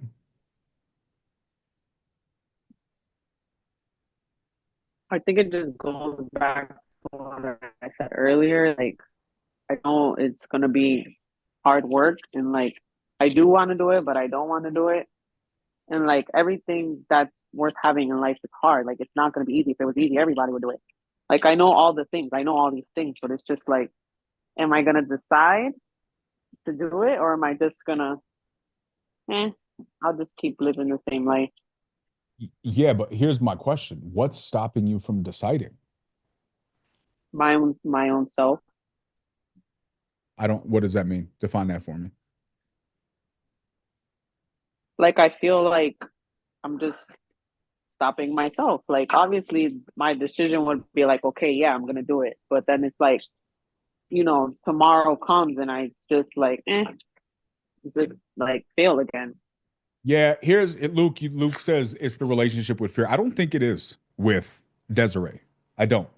Here's what I think it is. And Desiree, you can correct me if I'm wrong. I Okay. think what it is with Desiree, which is what it is for a lot of people, this is actually a big problem with church people. I know this because I was in the church for a long time. It's feeling, right? It's the feeling. We as humans oftentimes wait to feel motivated. And when we don't feel motivated, we don't do.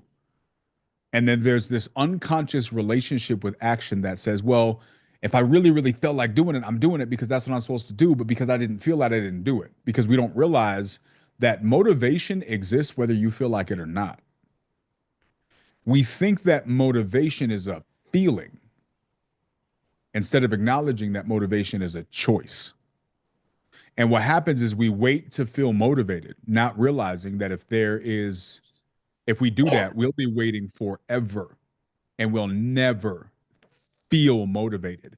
And here's the weird, fucked up relationship with that, pardon my language, is that you'll spend 10, 20, 30, your whole life getting ready to feel like you want to do something great and never do a damn thing great because you wanted to, but you never felt that external push, not realizing that that push was never supposed to be external.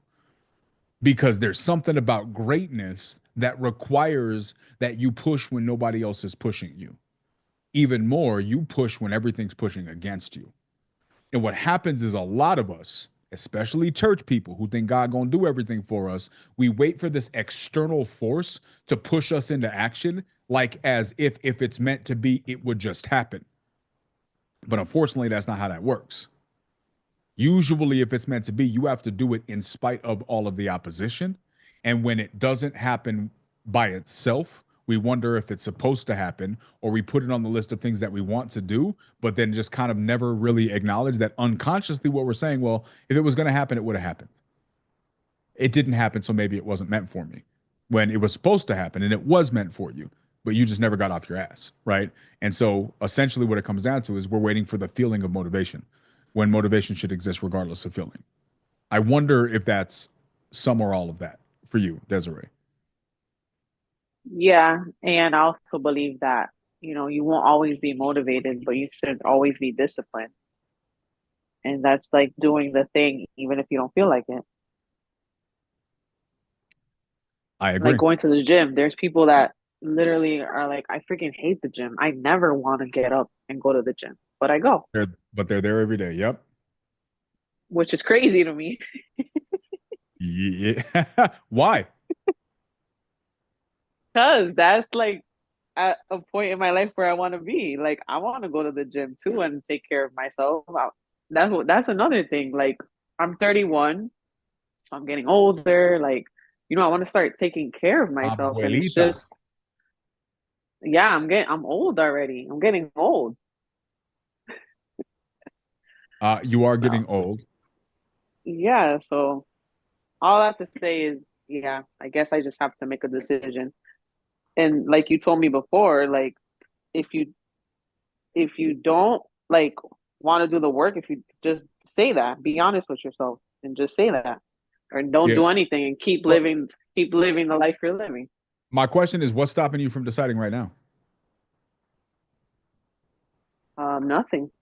All right, bet. So let's decide. Y'all cool if Desiree decides right now with all of us? So that way she got, I don't know, what is it? In total, like 40 people, 50 people holding her accountable to her decision?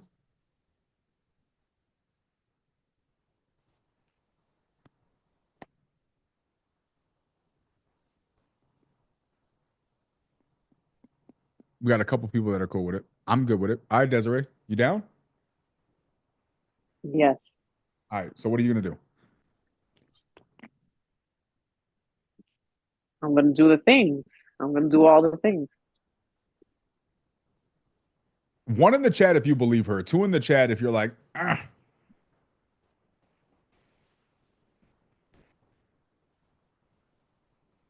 Jack threw a three. I don't even know what that means. Not because Jack can't count. That means he really doesn't believe me. Yeah, because like you just said, oh yeah, I'm gonna plan to do the things that day, hypothetically.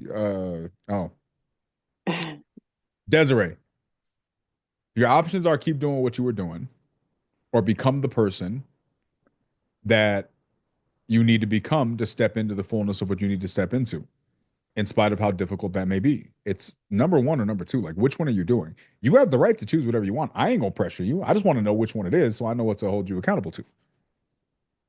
Unless you don't want us to hold you accountable, in which case we can just let you do your own thing. But otherwise, then why the hell are you here? Right. That's one of the reasons why I joined this group, so I can have some accountability. But yeah, I want to become the person that's going to do the thing. There's that saying that goes like, everything you've done up to this point got you to where you are now. So like to get to the next level or whatever, you have to like do more and be more. That's it. If who you are was sufficient to have all the things that you want to have, maybe you would have it, right? So then the implication is if you don't have all the things, maybe there's something that's missing. And there's a good argument that says maybe it's on you, right? And there's timing and other things that have to do with it. But okay, so I'm gonna ask this again. Your options to me, and let me know if there's a different option. Um, Option number one is keep doing what you've been doing, but just acknowledge that according to your words, I don't want to put words in your mouth, continuing to do it the way that you're doing it now and have been doing it means that you're letting your church down you're letting your family down, and you're letting yourself down. So option one is keep doing what you've been doing and keep letting those people down. Option two, do something completely different, which is going to be hard and it's going to suck, but it's not going to suck worse than letting everybody that you love down. So Right. you're going to choose your hard, and the hard you're choosing isn't the hard of letting people down and the hard of knowing that your church is not doing the things, or your family's not being able to do the things. You're going to choose the hard that says, no, I'm going to be the new person. I'm going to step into the fullness of what I'm destined to be. And even if that means that not 1 day a week, not 3 days a week, 7 days a week, I have to wake up and choose the hard thing. I am choosing that. So that way I can no longer let my family, my church, myself down. Those are the only two options I see. Is there an option I'm missing?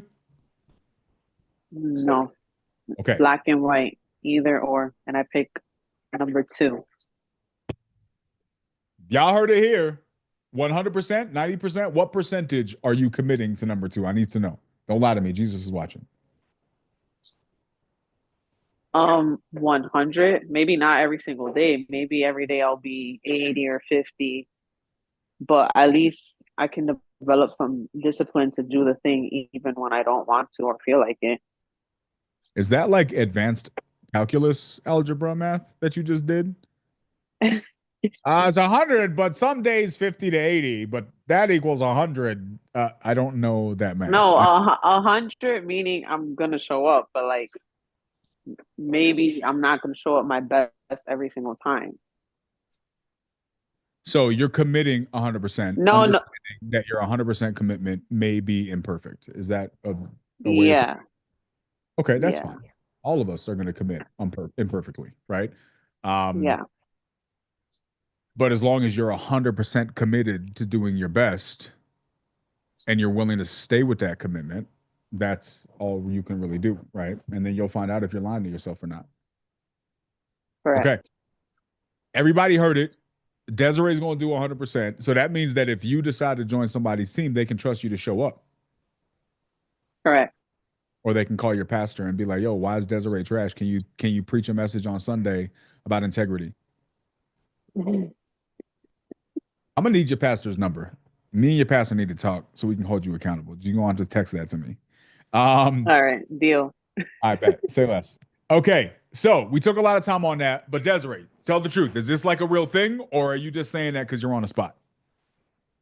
No, it is a real thing, and it's been something that I've been thinking about for like the last couple months because like I said before, like I've been learning about real estate since 2019, and I feel like every year I'm like, this is the year, and it's just like what has it been, like 5-6 years? I mean, at some point I got to do the thing.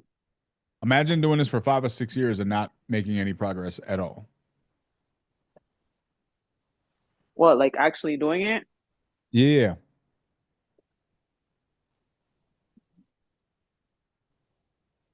I don't think that would be possible. I think if you, even the most monotone person, if they made calls every single day for 60 days, they're bound to get a deal.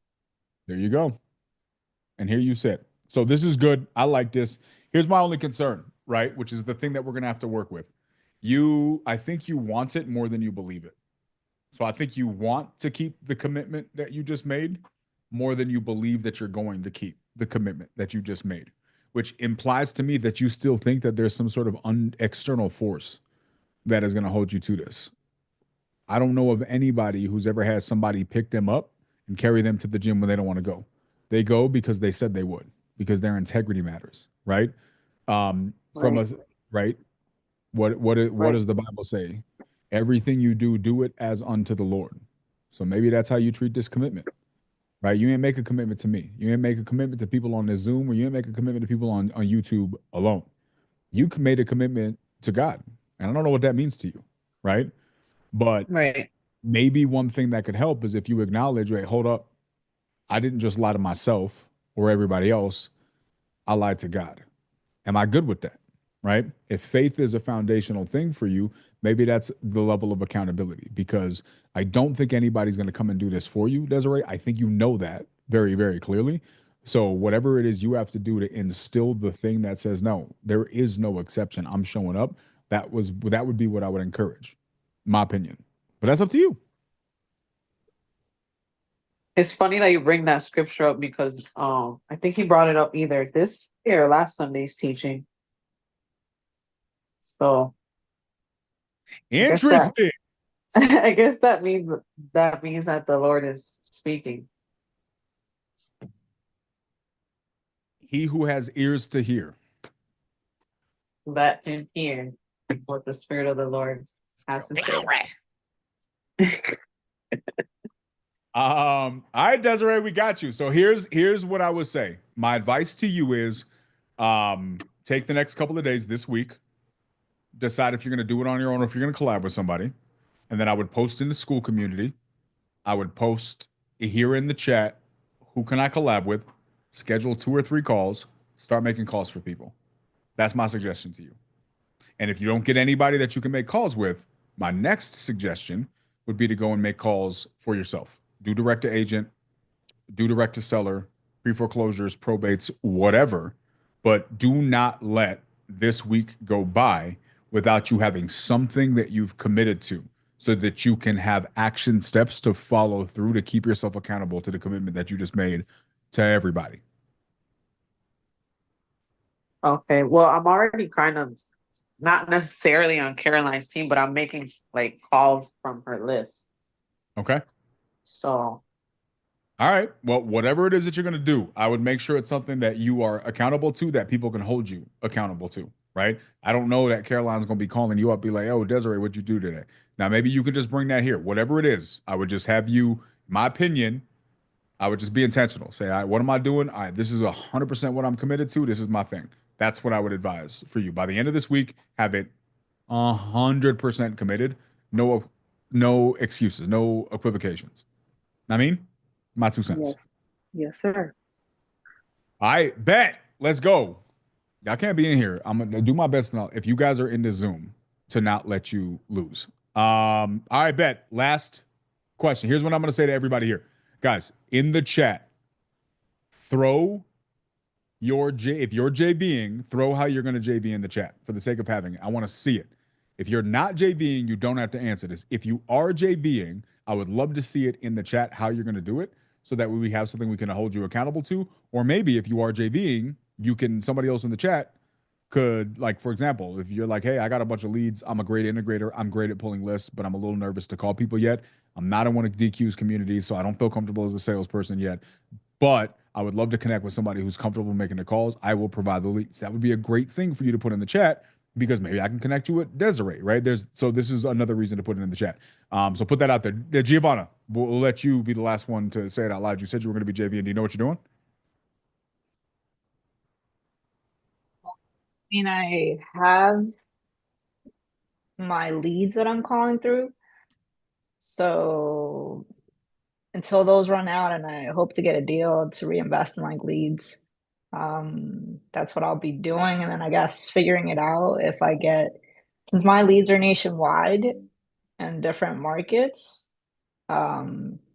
figuring that part when I get to it. But for now, I'm just kind of focusing on getting a solid leads, like actual leads. Wait, so you're focusing on getting solid leads. You have a bunch of leads. Where would people be helping you, ideally? I mean, potentially in like the dispo side, but like I said, like my leads are in different markets, and I'm just calling through each of them, and hopefully one of the leads becomes like the lead, like that distinction. Okay. So at what point do people help you? Do you need help with the locking up? Do you need help with the dispo? What are you thinking? I mean, I'm working to become a closer, right? So maybe there at some point, I'm hoping. It depends. I don't know, but I No, want to be able to close deals, but I don't know exactly yet if I can get it there. But I I want need this. to work on that skill set. So Okay, let's define it though. Like, what do you want?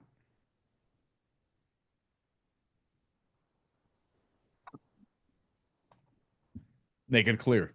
Make it plain. Put it on tablets. Well, I mean, I want to lock up deals. I want to close deals. I think I know what you're trying to say, but I want you to communicate it more effectively. So I'm not filling in the blank. Who understands exactly clearly what Giovanna's saying and who is still a little bit unclear? Putting Giovanna on the spot today. I mean, I want to be a closer. Okay. So focusing on acquisition. Okay. And but then okay. And then partnering like with TC, get help there, potentially Dispo. So I don't wear all the hats Okay. and Because the kind way of I said it a focus. minute ago is that you were open to potentially collaborating with the closing side, but now it sounds like you don't want to collaborate that you just want to collaborate on TC and Dispo.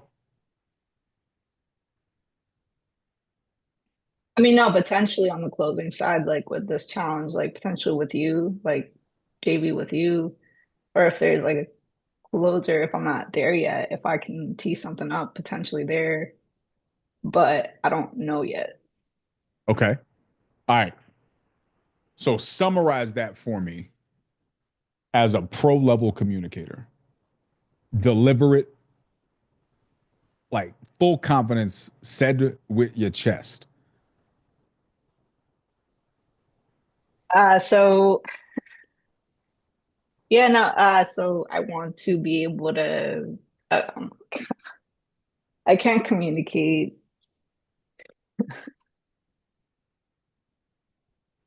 So in my business, I want to be able to work on a certain skill set. That skill set is being a closer, getting from a lead to becoming a contract, getting something under contract, and then from there on, potentially collaborate with someone that's doing TC or someone that's doing Dispo, depending on where I lock up this lead in whatever market that would be.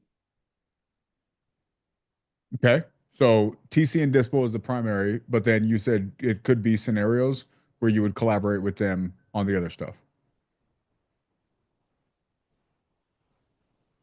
And what other stuff? On helping you close the deals. Right. Yes.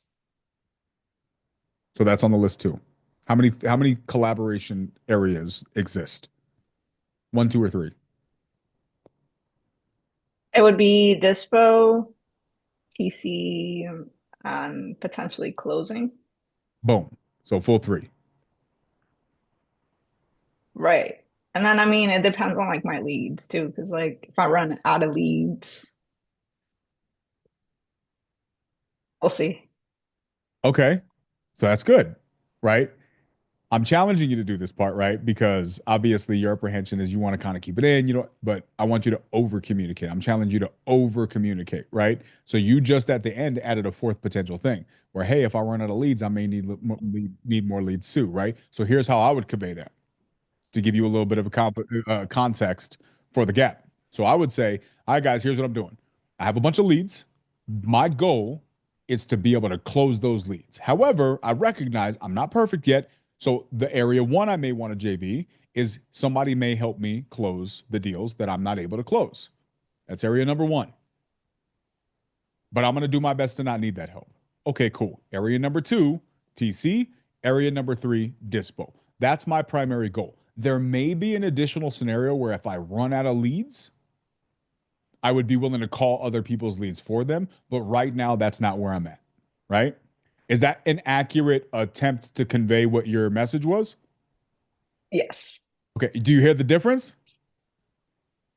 All right. So this is one of the things, obviously, Yeah. I'm working with you, Giovanna. I want to make sure that I want to make sure that you feel comfortable pushing out and like communicating. I want the message that's in your head to be what's said out loud so that people understand.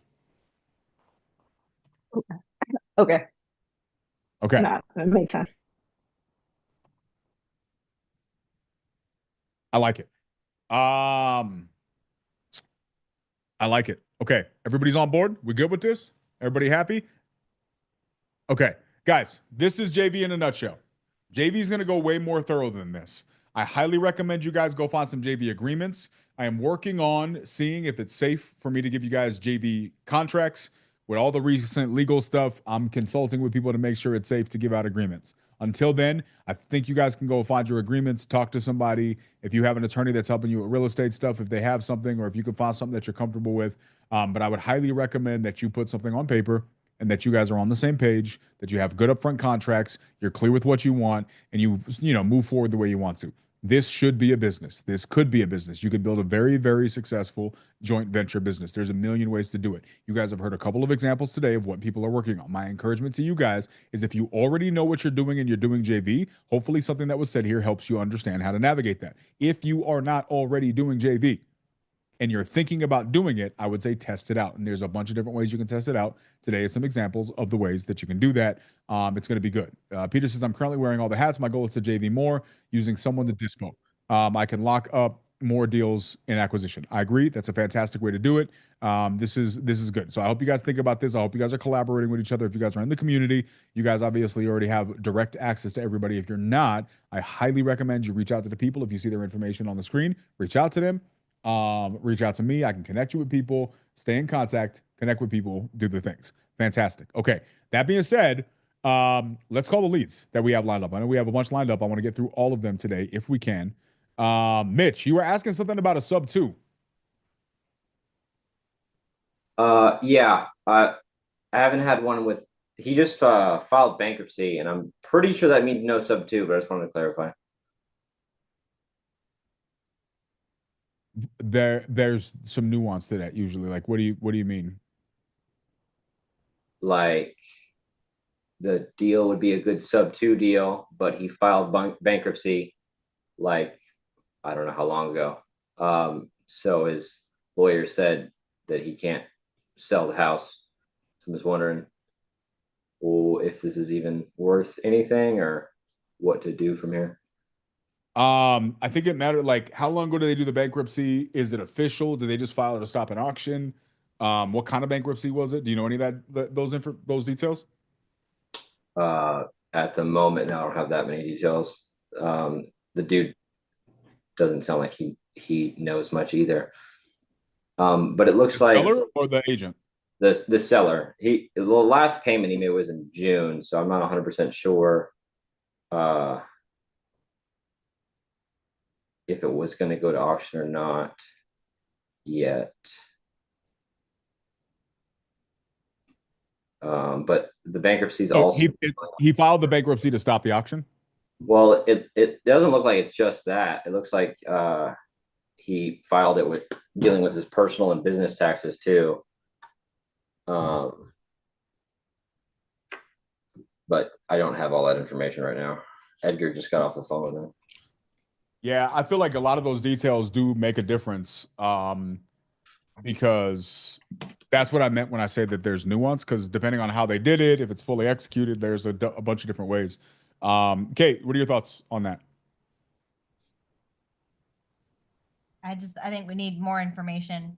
Yeah, I agree. Like, there's different types of bankruptcy, and some of them, yes, he's correct, he would not be able to sell. But if it's one to just kind of stop the auction, then generally you can, get that's to put time to get the loan modification through, and yeah, so need more info. Were you talking to his lawyer or to the seller? He was talking to the seller, yeah. Okay. Yeah. So I also would take that with a grain of salt that he said that his lawyer said he can't sell. So. Yeah. But if he's got, yeah, I don't know. You just need more info.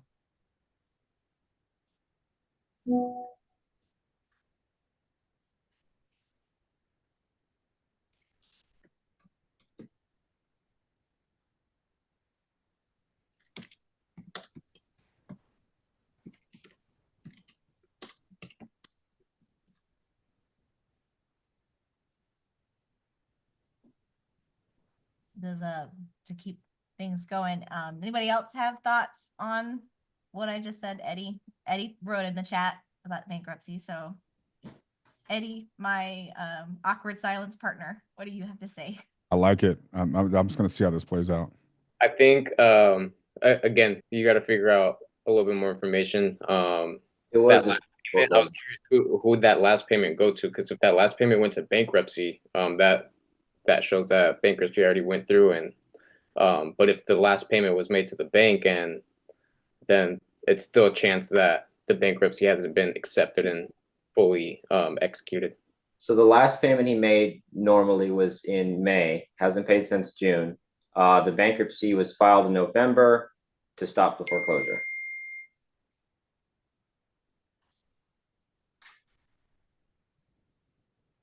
Yeah, I mean the simple answer is I have not executed one of these on my own. I know it's very common that people will file a bankruptcy to stop a foreclosure, and then they still move forward with the transaction after it, right? That's how they stop the foreclosure, and then they still buy the deal. I think we would just need more information to know exactly whether or not that's something that can be done here. Like I have a seller right now that has postponed his auction with the bankruptcy for going on 2 months now, and that bankruptcy hasn't been fully executed. So he can, at this point, he could still cancel the bankruptcy process and go ahead and just sell at any point.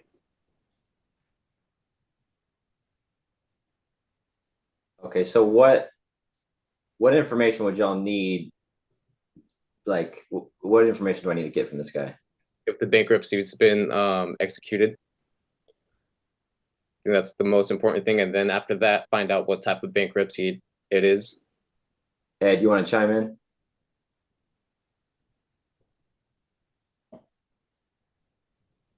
We can't hear you.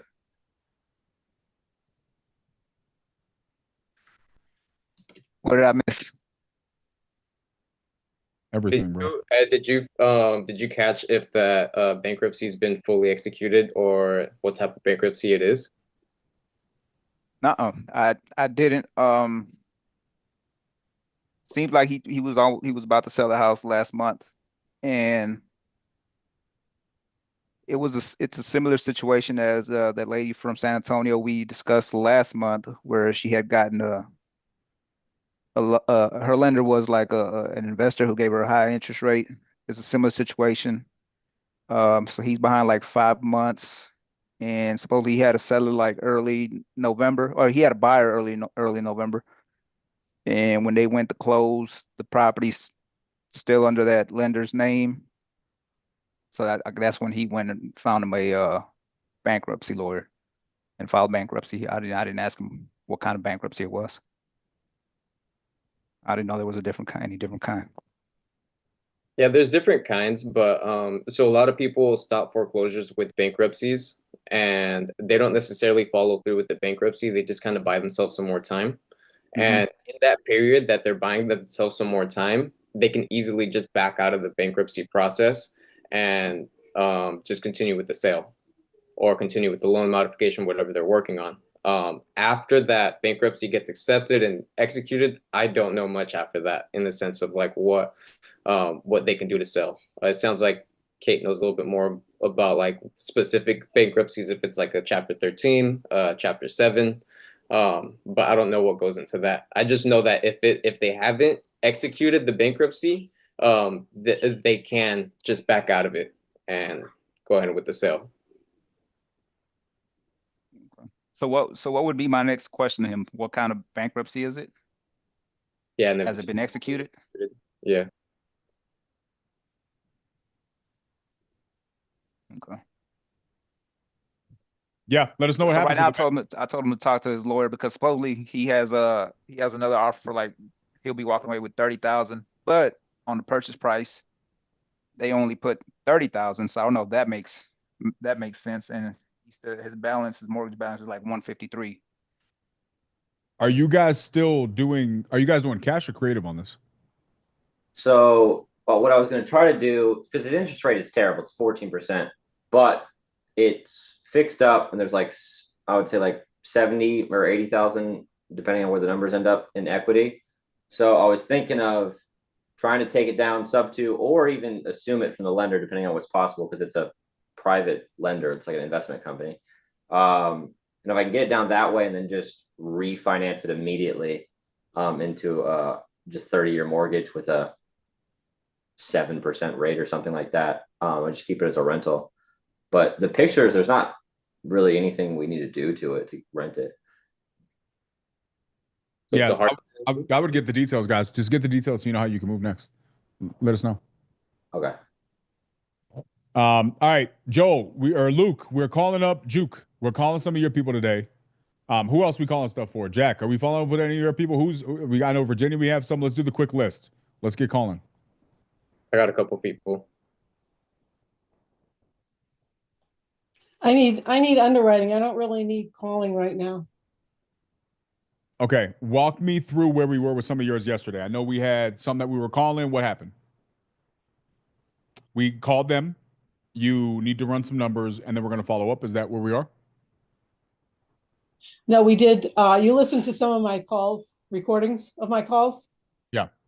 And then we did a role play, and I have the ones that I've left it with. I have to run the numbers and get back to you. Okay. Kate, you want to run through some of these real quick? Give me 2 minutes and then Okay. yes. We're going to let Kate have her minutes, and then we're going to run through some of these. Okay, so Virginia, how many do you have? 5 Okay. total. Juke, how many do you have? Don't get skipped, bro.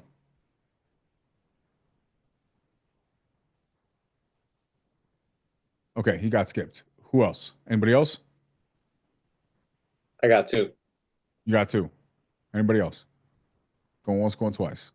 Yeah, you still want this dude to come in? How many times you gonna ask me that question, bro? You've asked me 4 times No, until I get have an said answer. yes What you mean? every single time. All right. So yeah.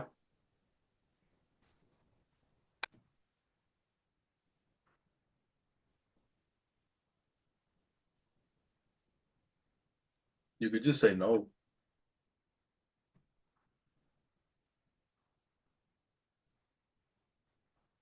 I have a Jack I'm giving away, guys. If anybody's interested in their own Jack EC, we got one available. He doesn't come with much. You have to provide your own clothing and your own plates, but he does have really cool hair. I think I can take it, man. I have like 6 plates in my house. See that, Jack? Are you ready for that many plates, bro? He doesn't even know what to do. I'll stay on the That's street. 3 meals without doing dishes. Imagine. Man, You I could don't do technically go 2 dishes. days. I feel like Well, Jack's the type of person to eat like once a day. Jack, washing your hands is your equivalent to doing dishes. It's my silverware. Not so silver. Are you gonna text your boy or what's going on? Who are you talking to? Me?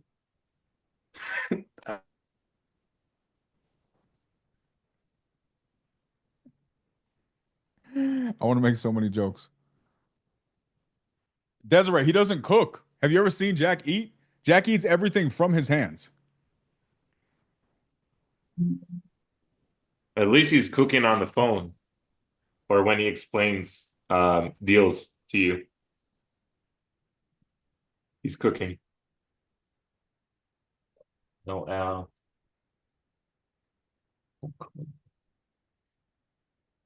We'll see if Jack's guy is coming in here so we can see if we can do a better job at conveying his Morby method deal from yesterday.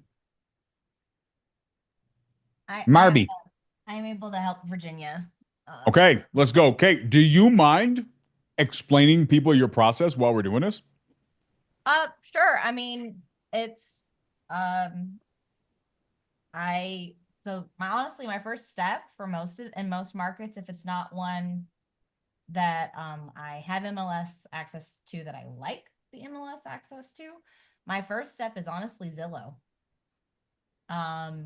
You know, if I'm on the call with somebody, I find Zillow helpful because everybody knows Zillow, and if I'm trying to walk them through something, they can pull that up on their phone too, and we can look together. Okay. Zillow is fairly reliable, so that's why it's my first stop. Are you cool with as you comp these for Virginia, just kind of doing it with your screen shared so we can kind of see and you can just walk us through your steps? Yes. Okay. Virginia, are you comfortable with sharing these addresses publicly? Or do I just need to? I got a yes. Virginia loves talking while she's muted. So Virginia, if you want to shoot me the address. Is there any way you can do it without sharing? Because once you put it on Zillow, they're gonna see it anyway, so. Well, for the Sorry. teaching portion. That's all right, yeah. If you wanted It's to okay. send one of them, I don't have to Okay. share all your business. Okay. If you don't mind sharing one of them, I'll pull up Zillow right now. Get my. Now, guys, for context, part of the reason we're doing this is Kate does a decent amount of comping. She's a licensed agent. Peggy is also a licensed agent. She does some comping. Luke is a licensed agent. They do comping. Not to say that they're licensed agents, so that makes them good at comping, because there's lots of licensed agents who are not good at comping. But these people are good at comping. And part of the reason I am asking if Kate's willing to show her process here is because it's my opinion that comping is as much of an art as it is a science. And I think that seeing how different people do it may resonate with you more. There's a bunch of different ways to do it. There's a bunch of different softwares that you can do it. But the important part is that you know your numbers for any given area. You follow a good process. One of the things that I have a goal of putting together for this challenge, a lot of you guys are seeing this, you're watching this live. Some of you guys may not know, we're putting together a whole website for you guys. So you guys will be able to come back, catch all of the recaps, get some PDFs, get some downloads, get some takeaways so that you can use this going forward in your lives and in your business. And part of those will include an underwriting checklist. That underwriting checklist will include some different comping rules, things that you should follow, as well as different people's methodologies for the way that they comp. So you guys can find one that maybe fits a little bit way better with the way your brain processes information. Some softwares, some people will just like more than others, right? I've used Privy. I haven't used Privy. I've used Batch. I've used PropStream. I've used Zillow. I haven't used Batch in a long time, but when I used to do a lot more comping, because I just ended up having an underwriter on my team and I didn't do any of my own comping where I could avoid it. But I always used to use Batch. I just liked the way Batch worked. Batch worked for my brain. I liked it better than I liked PropStream. So you're going to find your preferences as well. These are the things that we're going to highlight. Go ahead, Kate, whenever you're ready. All righty. I got my tab open. Okay, y'all see? Okay. Yes, sir. So this is the subject property. So I see it's, first things you check, 4-bedroom, 2-bath, 1,500 square feet. I mean, it's pretty interesting standard that I'm not going to look at a 7-bedroom home as a comparable, and I'm not going to look at a 1-bedroom home as a comparable. I'm looking at 3, 4, and 5 bedrooms, typically 4-bedroom being ideal, obviously. Same thing with the bath count. I'm not going to look at a mansion with 9 bedrooms or 9 bathrooms. So next thing, all right, I got the year built. I'm looking for properties with within 10 years of this date, ideally.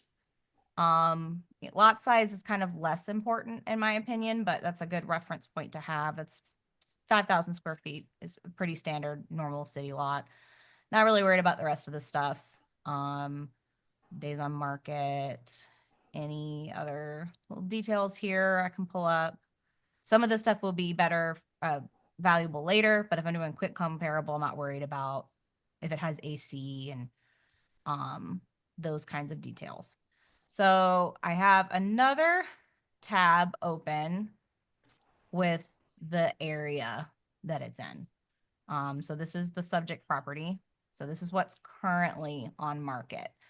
It looks like Fairfax Street is a major road, so we don't really want to cross that one.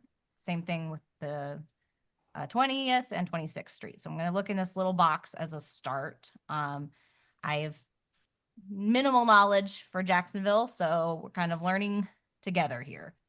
So I see this one that's for, I'm going to switch it, actually just sold.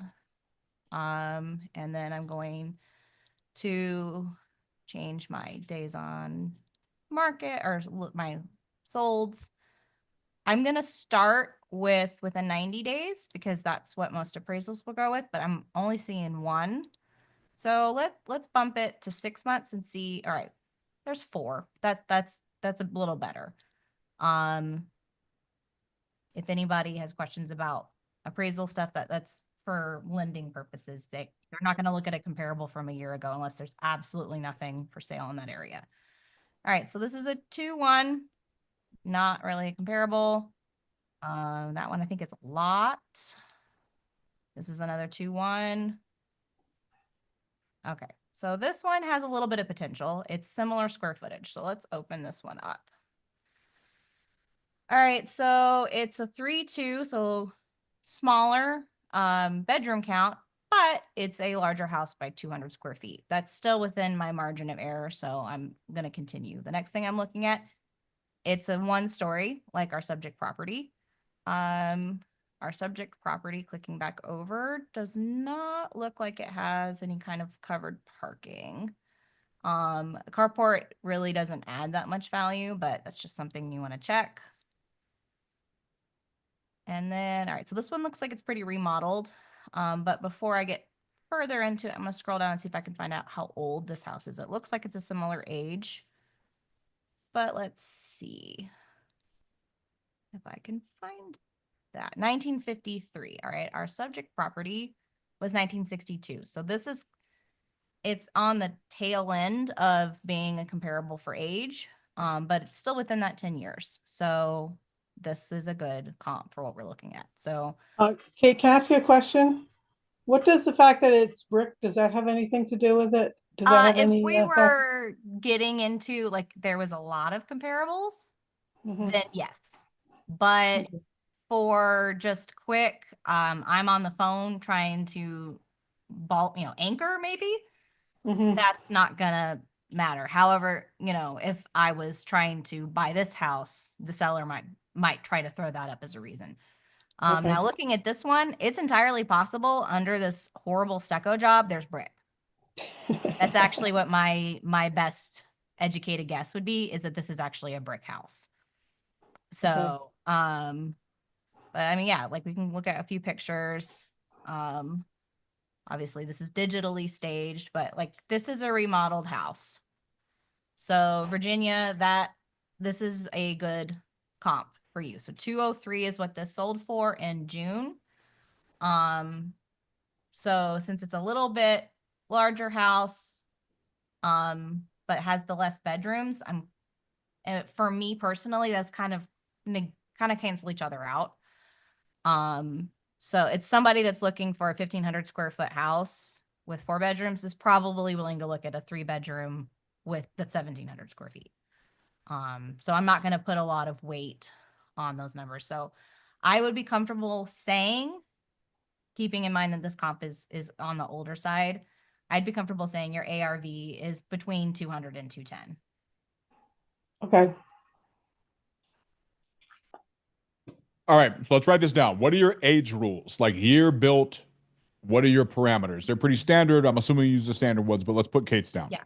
So within 10 years, my guideline goes off of what like a traditional on-market appraiser is going to look at. That's my basis. So within 10 years build, within 200 to 500 square feet, depending on, that kind of goes with the area that you're in. But let's just say within 500 square feet, because that's more general. Sorry, my dog is, what are you doing? It's putting his head on me. There you go, buddy. And then the build of the house, you want to make sure you're trying to, if it's a single story, stay with a single story. If it's a 2-story, try to stay within that. And then below that would be things like the garages and that sort of thing. Location is an important one too. So I would actually put it location at the top. An appraiser is going to look within a mile, but they aren't going to cross major roads. I try to go closer in than that if possible. So that's why I was kind of staying in this little box right here. Now, how do you feel? I know some people like 5 years age range. I've also heard that there's, I think it's, I don't know exactly the year, but something like right around the 20s, that age range expands pretty decent. So if I'm looking at a 2015 build, I'll look within that 5 years. But 1962, I'll go to, I would say anything that was built prior to 1990, because 1990 is when a lot of areas really started getting the more cookie cutter HOA neighborhoods. Anything before 1990, I'll go up to 10 years. After that, it's market dependent. What about if it's really old, like the 20s? Will you go or So if teens? it's that old, you're gonna go more into looking at yeah, that's when the age would be less important. Assuming it's in an area that's not full of 1920 builds. That's when you would worry more about some of the other parameters. With something that was built in 1920, it's not going to have the same coding standards. So that's when I would take stock of, have they upgraded the electrical? Is it still knob and tube? But for just quick, I'm on the phone. This is getting you started, getting into those kinds of improvements. That's more, you're actually putting an offer in and trying to make a case for your number. Okay. Okay, fantastic. So in this particular, hold on, let me, did I get all of these right, Kate? Where's the chat? Yes. Okay, perfect. Kate's comping rules. I like it. We're going to make it a thing. Okay, so this particular property, you are around 200, you said, Kate? 200 is Between the 200 and 210. That comp is from June. So as an investor, obviously that doesn't matter as much to us. But if Virginia was trying to sell this on market with an agent, a appraiser is, unless there's absolutely nothing available within that mile to 2 miles, and sometimes they can even go 2 miles. They're not going to look at a comp that old. I've had to a few times make a case for my purchase price value to an appraiser, and if you're an agent, they actually tell you that you have to do 3 months, so that's fun. Those good old VA loans. Okay, and now go ahead, Virginia. As far as the sales date, you said, do you not go further than 6 months? If you are, unless there's absolutely nothing, don't go more than 6 months. Because that's an appraiser can go up to 6 months. They try to keep it within 90 days. An agent starts at 90 days, and then we move to 6 months if there's absolutely nothing. Okay. Daniel, I can't hear you. Talking to myself. Okay, dope. Good stuff, Kate. Virginia, do you remember the conversation with the agent that you had? For that property, For that property. yes. Hold on, let me look at my notes here. Oh yeah, this is the one that they're asking, they're asking 99,000 for it. And it was rented until a couple weeks ago for $1,300 a month. Interesting. And where is this? It's in Jacksonville. Okay. I mean, that right there tells us that we're at 50% to ARV. Are we not? Right. So mathematically speaking. Yeah, it is. And what I did, remember when Benson was here and he said to go back the last 20 sales and see what the average percentage to ARV was? Yeah. I did that in Jacksonville. It was like 52%. Was bought by a buyer? Wholesalers. No, wholesalers bought at an average of 52% of ARV. Wholesalers or flippers? Flippers, I'm sorry. Yeah, so that means that this is about a $5,000 deal if you lock it up at 99,000. If you get it down to 95, maybe we can see. If I got it at 99 though, I would have trouble wholesaling it though, right? It may be tight, right? Like you may be able to wholesale it at 105 if you could justify a 210. Even if it's listed at 99. Yeah. Right. Like that's the thing. You would have to get it lower if you're depending on where you're going to list it. Um, if you have a relationship with a buyer, this is the difficult part when you're dealing with on market stuff and you're trying to Yeah. cash. What you would really want to do, this is my advice, and this is something we haven't talked about with direct to agent, but going back to direct to agent real quickly, if you're going to an on market property, you're going to make a cash offer that you're going to wholesale, you're going to have to ask for the agent to remove it from the market, because the second you send the deal out there, they see that it's on market. Now you've impacted your credibility and they can go around you. So you want to make Right. that come off. And that could be a stipulation of your offer.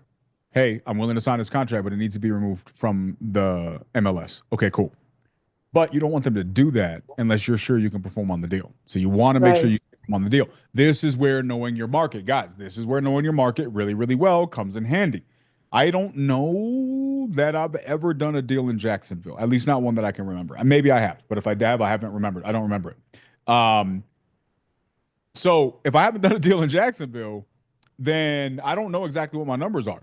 Right now, you're telling me that this is 50% to ARV. The average is 52% to ARV, which means I can get this locked up at $95,000. I should be able to move this, but I don't know this market. I don't have buyers out there that I've talked to in the last week. So me being able to run this deal, you can ask the agent to remove the listing, but that's what I'm saying, Desiree. If I don't know that I can move this thing, then I'm really impacting my credibility. If my goal is to build relationships in this area, Virginia goes, she tells this agent, hey, I'm down. I'm going to send you a contract. You got to remove it from the MLS. Yeah, 100% you can.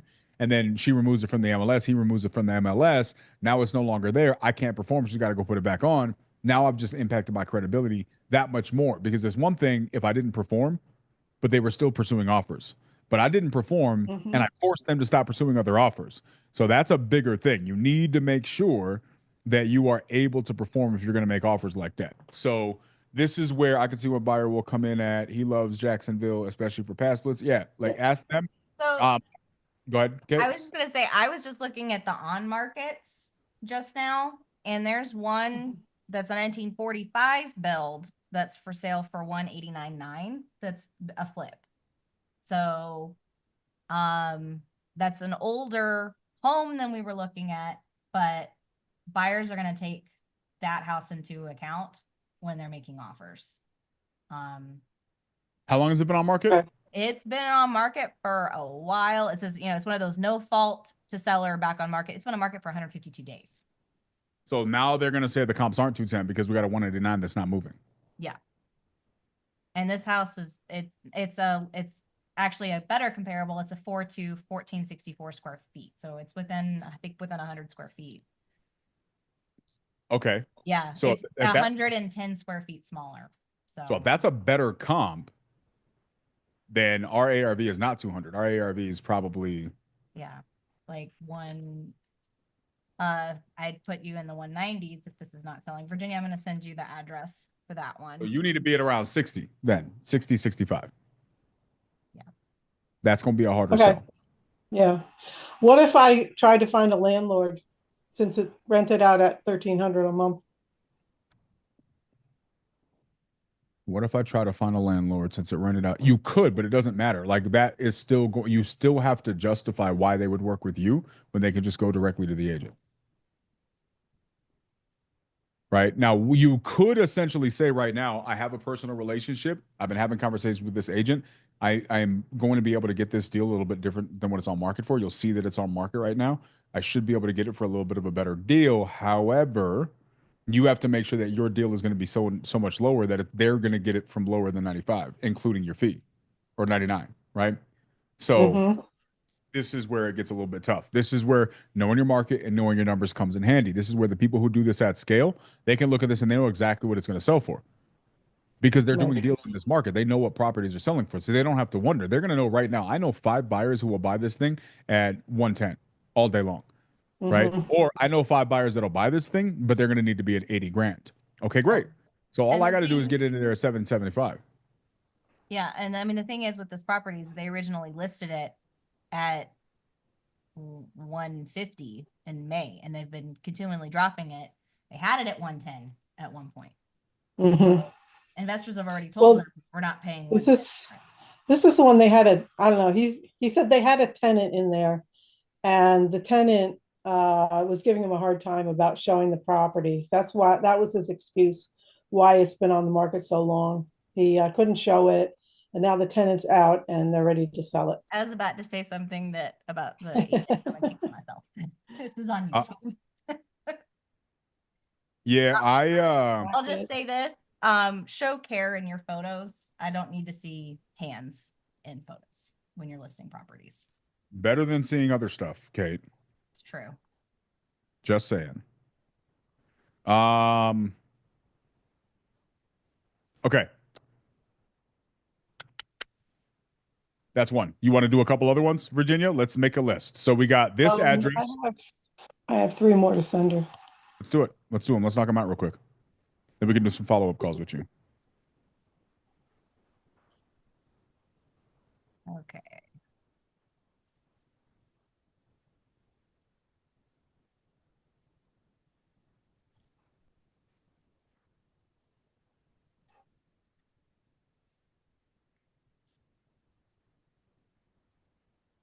I like the address of this one. Is that the Lion King one? No, this Yeah, one is geez, on no. Mantis. I'm buying a house on Cicada right now. Oh no. In a different state, but I like the bugs. All right, let me. Oh, I have another. Yeah, I have another one too. This is the 5th one. This is one we were talking about yesterday. Okay. All righty, will we share screen again? I'm down if Virginia's down. Sure. All right. Jack, I have some pad splits that I want to send to you for your friend. I don't know if you want to do a JV agreement first before we do that, or how you want to do it. If he responds to me, he's actually the one that's going to be hopping in the Zoom. Oh, okay. Hold up. So looking at this one, it's a smaller house. It's a 2-1. I'm looking at the same stuff, similar 1956, 10,000 square feet.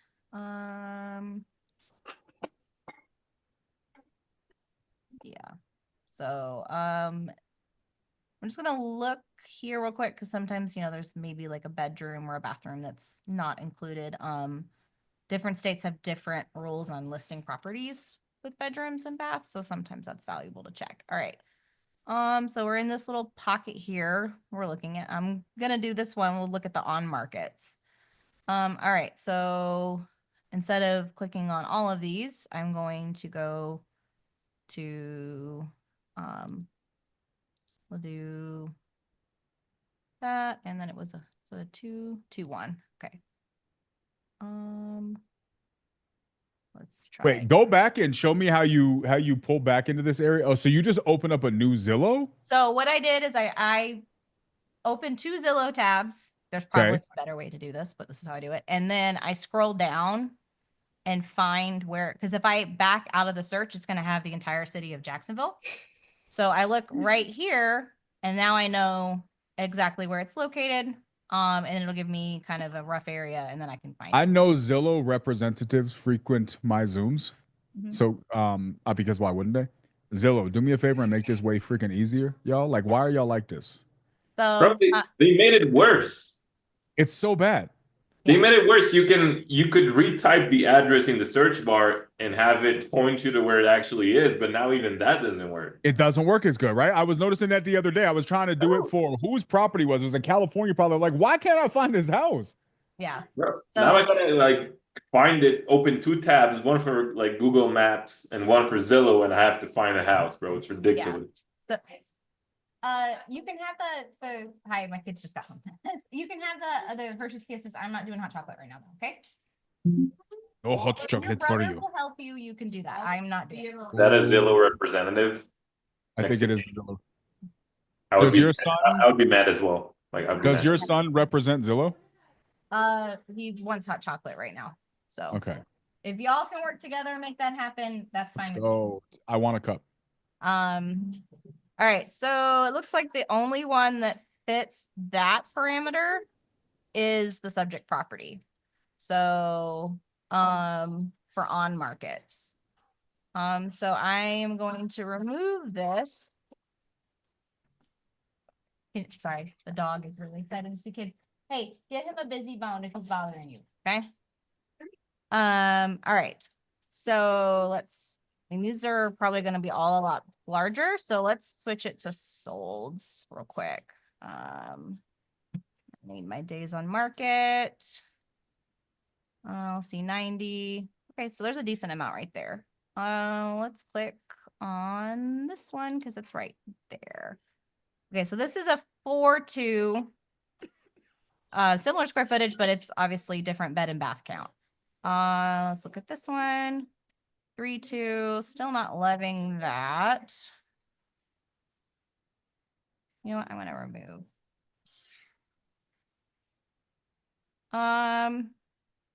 So the challenge with this one would be the size, because this is a similar square footage. Hey, can we be nice to each other? Thanks.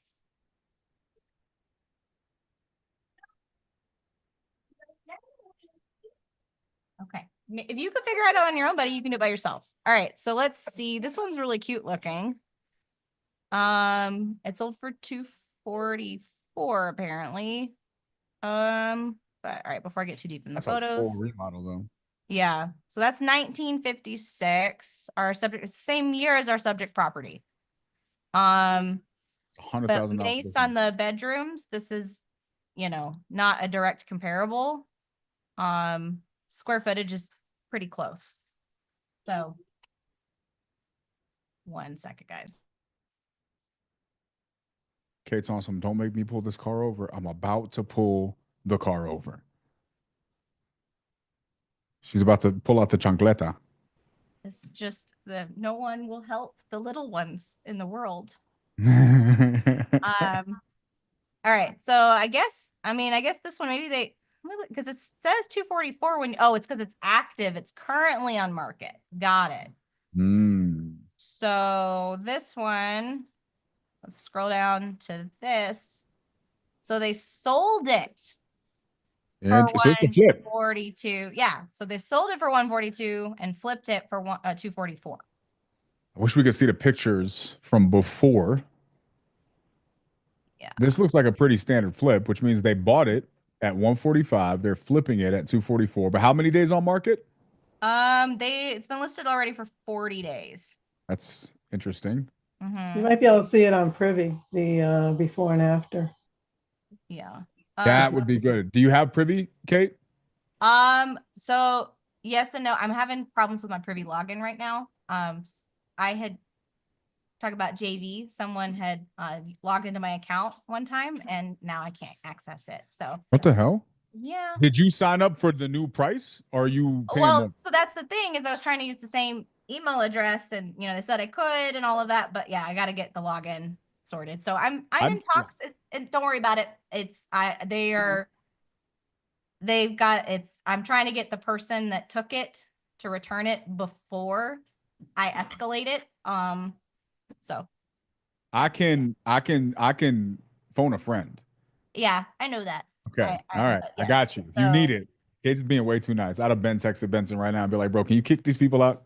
Give me my login with my new price, please. Thanks. So anyway, that's that property. And then there's this one. That one's crummy looking. Yeah. So I would say, you're not going to go above this for ARV, but this is also an extra bedroom and bath, which is probably the difference in the square footage right there. Alana has flood zone PTSD.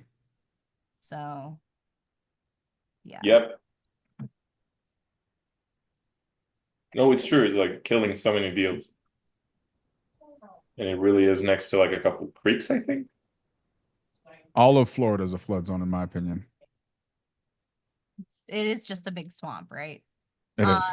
So that's what an alligator would say. Yeah. If somebody else has Privy and wants to look it up, I can send you the address in the chat to see if we can look at the old pictures. I have privy. All right, I'll just type the address to you so that you can pull it up. Let's go. Virginia, share your screen so people can see it.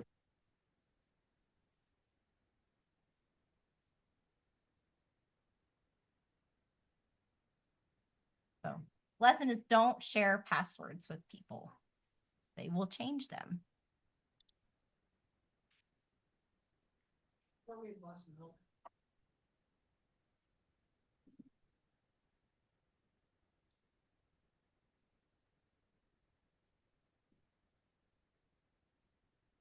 Virginia, if you're talking to us, we can't hear you. I don't understand. Virginia, just help me understand. The before was on market, but there's no photos. Okay. There's just Okay. the front. Can you share your screen so people can see what you're looking at? So at least they have a frame of reference. Okay, I can show you the front.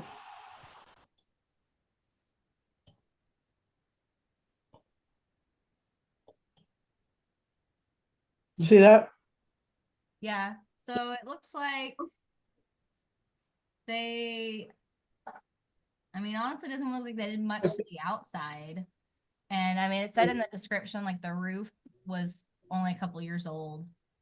So it was probably mostly interior stuff, yeah, that they did.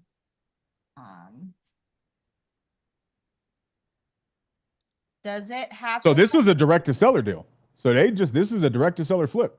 Yeah, I mean, it says public. No, this was MLS. See? Yeah, it says the The MLS. MLS number. Oh, I see it. I see Yeah, it. it does say that, but on Zillow, it just says public record as the source, not the MLS. So, it maybe was maybe a pocket listing or something like that. So that says last sold. Does that say August, Virginia? Oh, I'm sorry. No, it's fine. I could not read it. Did it say August for the last sold for when it was flipped?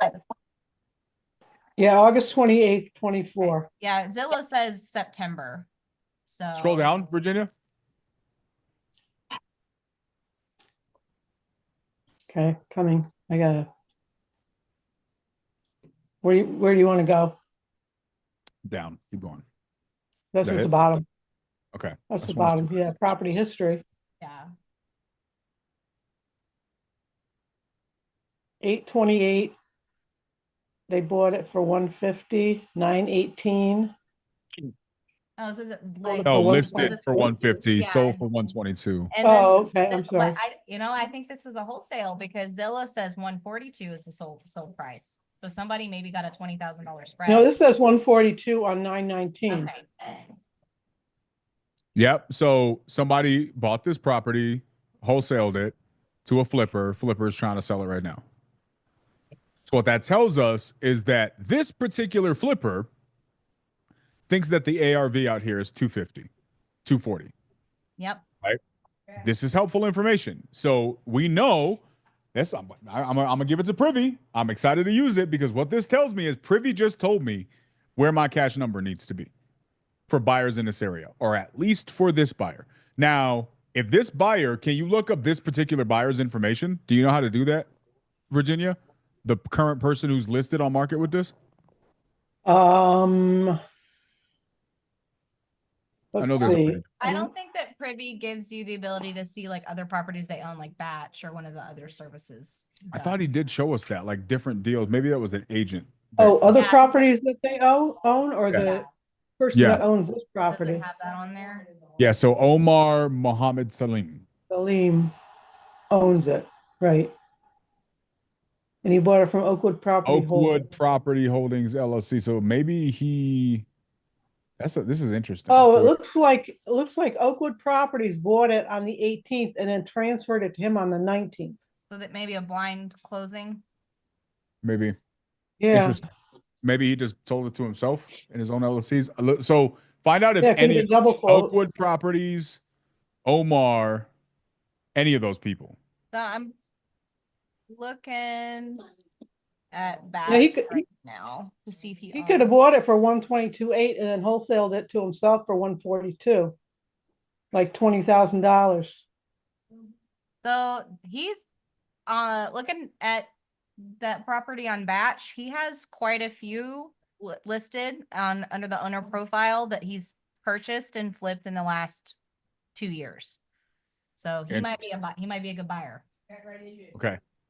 So he may wait to see what this looks like and sell before he buys another one, or he may. Which one is that, Omar?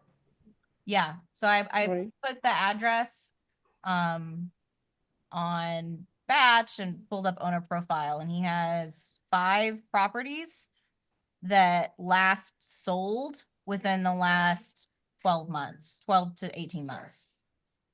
He's been busy.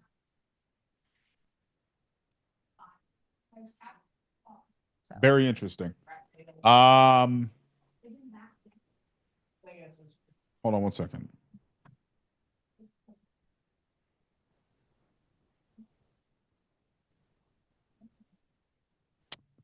Okay. Very interesting. So that's a good deal. Where was the situation with the agent on this? So where are we putting the ARV on this thing? Are we putting it at 240?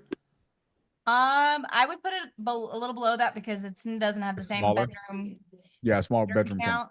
Yeah. So, I see one that's a 3-1 that's currently listed for 230. Is this a flip or just like a nice looking house? Let me look at pictures real quick. So this one is like a partially remodeled house. So yeah, maybe around 2. Oh, look at this one. Let's see. All right, so I found one that looks. I'll put the address in the chat.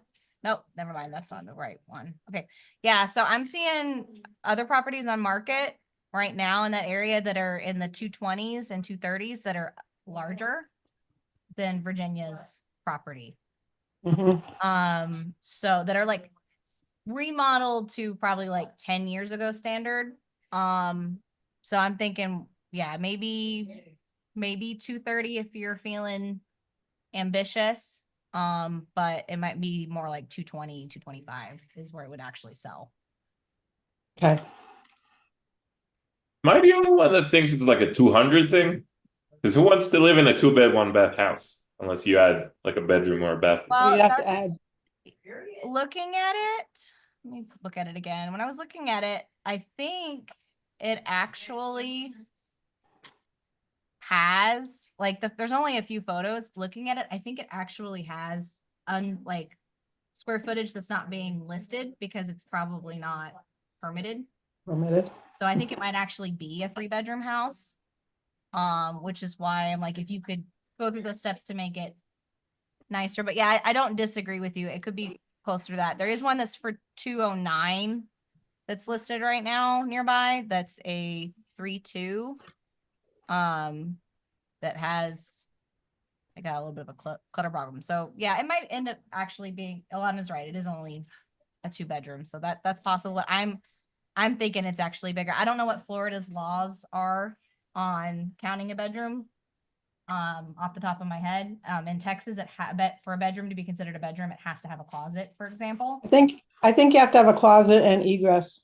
Yeah. So Arizona, you just need egress. You don't need a closet. So there's just like looking at this house, I'm thinking that there's potentially a 3rd space that they're not able to declare as a bedroom. Okay, I made a note on that. Yeah. Because it looks You like mean there the subject property? Yeah, so I mean, Yes. it's listed as a 2-1, but it looks to me like potentially there's a 1-car garage that was taken in. So it could be that it has the space for a 3rd bedroom. It's just not to listed, yeah. Florida's licensing standards, a 3-bedroom. And I mean, if it just comes down to adding a closet, then you have a 3-bedroom house. Yeah, but you might have to. It's a 3-1, which is gross. Yeah. If it's on a septic, you may have a problem too. You might have to get that fixed. Yeah, I mean that's a I don't whole know if it's on the sewer or not. Probably on I city don't know. sewer. Actually, I'm kind of digging more into the comps, and I think Alon is closer to the number. I'm thinking it actually probably looking at some of these other ones that are for sale. Yeah, I'm Maybe the thinking 200. 205 is actually probably a better number. Okay. Because it is the smaller one. All right. So what's the situation with the agent, the agente? Is this Mantis? Virginia. What's the situation with the agent? I saw a renovated comp on the same street for 245. I didn't, 1122 La Marche Drive. Is that what you showed me? Yes, that's the Yeah. one. Yeah. Oh, but that's bigger. Okay. Yeah, That's one for the bigger 245. one. That's The like agent said that it could probably sell for 245 if it was fixed up. I don't know. Yeah. They probably don't know what they're talking there's about. one. I mean, it's further a bit far on Duville Road. That's for 209. Let me send that to you. It's a 1,200 square foot house that's decently remodeled. That's listed for 209. And And that's it's on, it's been on market for 83 days and they just did a $16,000 price reduction. So they were Yeah. at that 230 number and are now down to 209. So it's probably not, what is this listed at? This is listed over 100,000, isn't it? yeah, they have it at 145. Yeah, so that's not gonna, I don't think Well, that's I mean, gonna.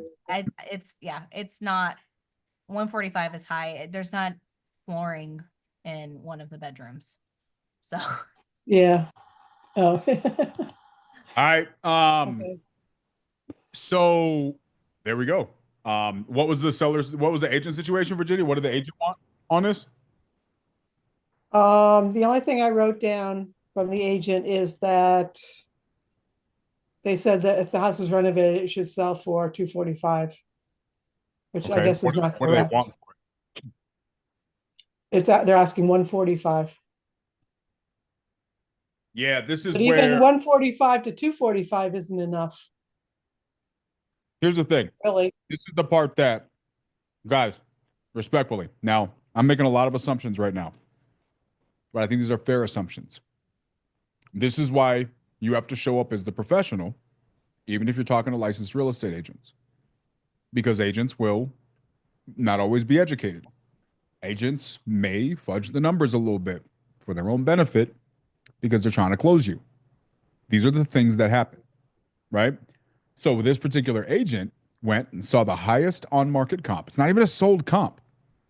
He went, found the highest on-market comp. That's not a sold comp, and it's not a true comp because it's got different bed bath count. And use that as the frame of reference, right? A 3-2 is not a comp to a 2-1, especially if that 2-1 has an unpermitted bedroom.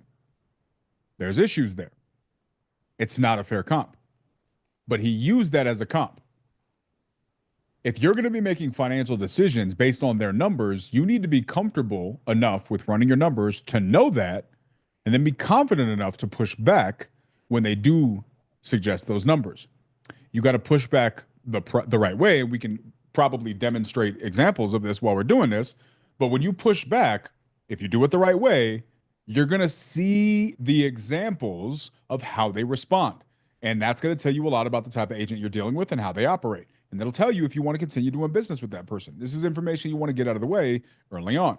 So if I'm talking to that person, and it's like the lady that we were talking to for Luke still yesterday, she may look at that and then have a conversation with me as to how she came to that number. We have a good dialogue, and then we come to a conclusion. Or they may just get defensive. Oh, yeah, well, that's my number, and I think that's what it's going to get. Okay, but what makes you think you're going to get that number? Just because you have a high listed comp? It's not even a real comp. First of all, it's not a true comp. It's not sold. So you don't know, right? What are you using to make me to justify this number? Because you're asking me to make an investment that I'm not going to be able to follow through with, right? So all is right with the world now. Hot chocolate makes a big difference, Kate. So I appreciate that. Sarah Lee, what up, Lee? Nice to see you. Thank you, Joel. I appreciate you, bro. So yeah, this is where I'm at. So they want 145. What was the situation? I feel like if they want 145, maybe we can negotiate lower, right? Maybe we can get 100. Yeah, but if what did you say? It was like 200, 20. Let's say the comp's let's say ARV is 200. Okay. I think it's going to be less than that though, because you said Deauville Road was on market for 209 or something. Is Yeah, that right? it's not a full. It's a 3-2, but it's not like fully remodeled. It's just like partially Oh, remodeled. okay, but it's not. It's Yeah. not. Hasn't been sold. It hasn't sold. Yeah, and it hasn't sold. So that's why I was thinking that I was thinking maybe like 205 ish. Oh, okay. If you did a better honestly that Duval Road, a lot of it looks like it just needs a deep clean. But it's not fully remodeled. Okay. Okay. So they want, yeah. I'm thinking you probably need to be around 100 for this. And that's going to be a decent comp for this. You maybe can move it around that number. It's Jacksonville again. Are you planning on working Jacksonville for a decent period of time? I hope so. I'm not, I'm not Well, let's married to talk it, about this, but right? Let's talk about this. Why did you pick Jacksonville in the first place? because it looked like there were more possible deals there than in Tampa. Tampa's much closer to me. But I look at Tampa and I don't really see anything that's of any interest. And Jacksonville, I found a few, so I thought that there would be more opportunity there. Wait, you don't see? Kate, can you throw the address in the chat real quickly? For which one? For this one, for the subject property here, for this particular deal. Yeah. Wait, you said you don't see opportunity in Tampa? I've tried to find fix and flip houses in Tampa, and I've had on market, and I've had trouble. It's probably me, but I've had trouble. So I would argue, just by nature of the fact, I think let's go back to what Benson said. Can you pull up your privy? Go to the blue numbers sure. Yeah. in Jacksonville. Let's look at Jacksonville. Let's look at Tampa. Let's look at this. Let's let the numbers tell us what we think is the right perspective here. Okay, we do. Yeah, I just found a comparable size wise. It's a 4-2 that just sold for 195. Now it's not remodeled, but I put that address in the chat. It's on the same street. I know there's a lot more activity in Tampa than in Jacksonville here.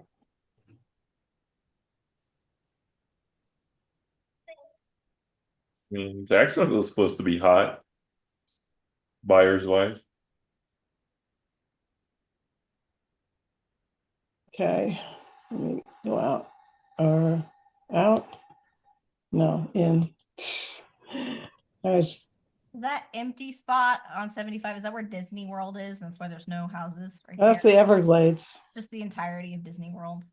Oh, I'm sorry. Up here No, or down here? down there. That's the Everglades down there. They haven't quite filled that in yet. Yeah, that's Tampa and that's Jacksonville. Scroll up. Scroll in more. Scroll up. Scroll in more. Like zoom in. In. Zoom in. That's plus. You should. I don't know. Maybe on their thing. Okay. Which ones? Click on Jacksonville. Jacksonville's up there, right? Yeah, that's 862 and 2750. So there's 4 times as many deals taking place in Tampa. I know. So let's revisit this, right, guys? So I'm going to use you as a little bit of a case study. Jacksonville is a great market. I have nothing against Jacksonville, but the nature of the numbers tell you that there are more transactions happening in Tampa than there are in Jacksonville. Why? Because there's a shit ton more people. Have you ever been to Tampa, Virginia? Oh yeah. Yeah, I used to live in have you Clearwater. ever driven in? So you've driven in Tampa traffic? Oh, I have many times. Tampa. Yeah. I have driven in a lot of bad traffic. Tampa's probably one of the worst. Yeah. So that's kind of what I'm thinking. Like, so when you were looking, this is what I would say, guys, for everybody who's picking a market, there's a lot of factors that go into picking a good market. But the big one that I'm going to say is always be intentional. Why am I choosing what I'm choosing? Why am I making the decision that I'm making?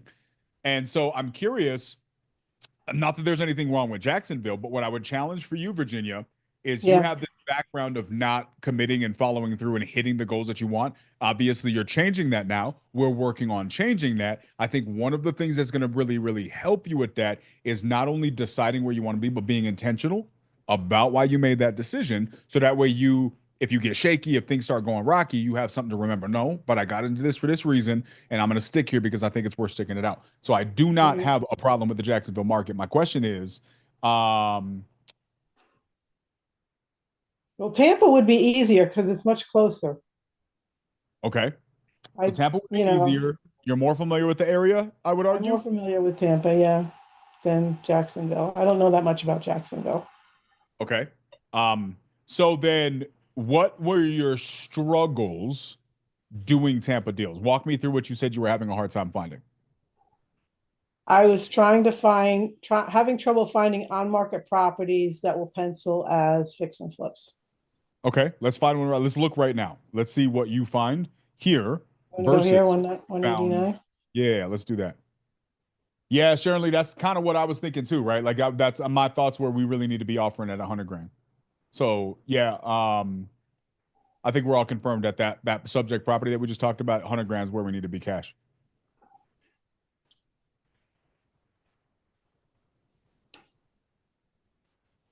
Okay. Let's see, filter 60, we'll do 60, not 75%. And let's go to 400. I'll go to 450. Something like 460. Got too much controls here.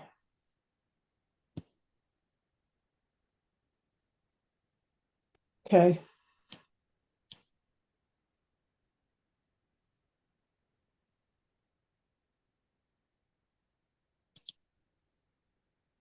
Oh, these are the older listings here. Listed 200, that's 279 days ago. Yeah, this one doesn't really have any comps.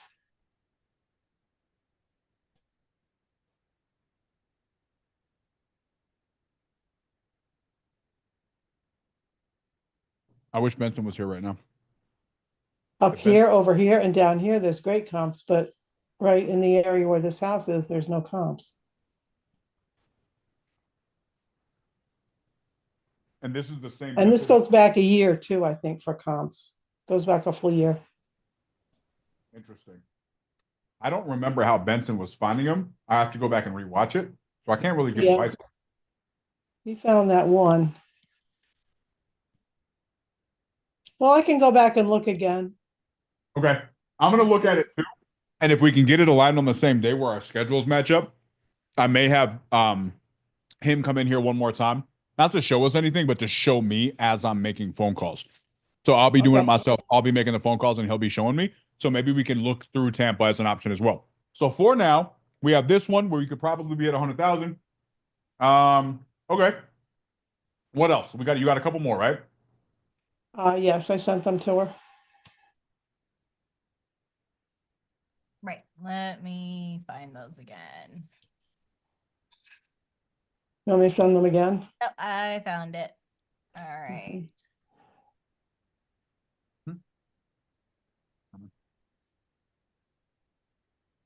Save the chat.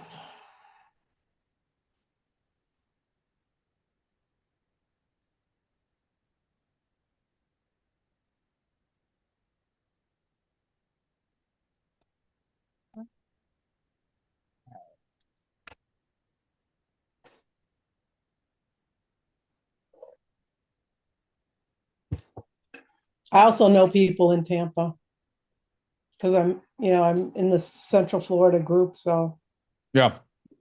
Is why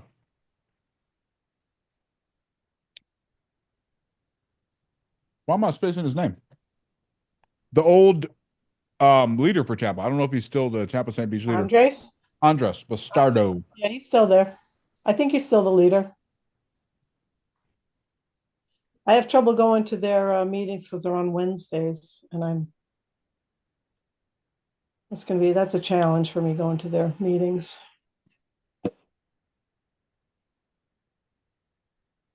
Okay. I'm gonna share.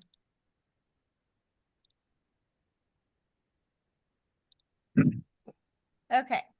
So we have a 4-2, similar age to the ones we've been looking at, 1,600 square foot house. It says investor special. Ooh. It's being sold as is. 1502 So it's again similar square foot for the lot. Oh, this is owned by a hedge fund and the agent has no idea of the condition. Okay. The city has told him they need to connect to the city sewer, but he doesn't know how much that would cost either. Asked if they're flexible on the price, he said make This an is like offer. the second or third hedge fund property that I've seen at a discount. I have three. Photos. I have three of them, one from this agent and two from another agent.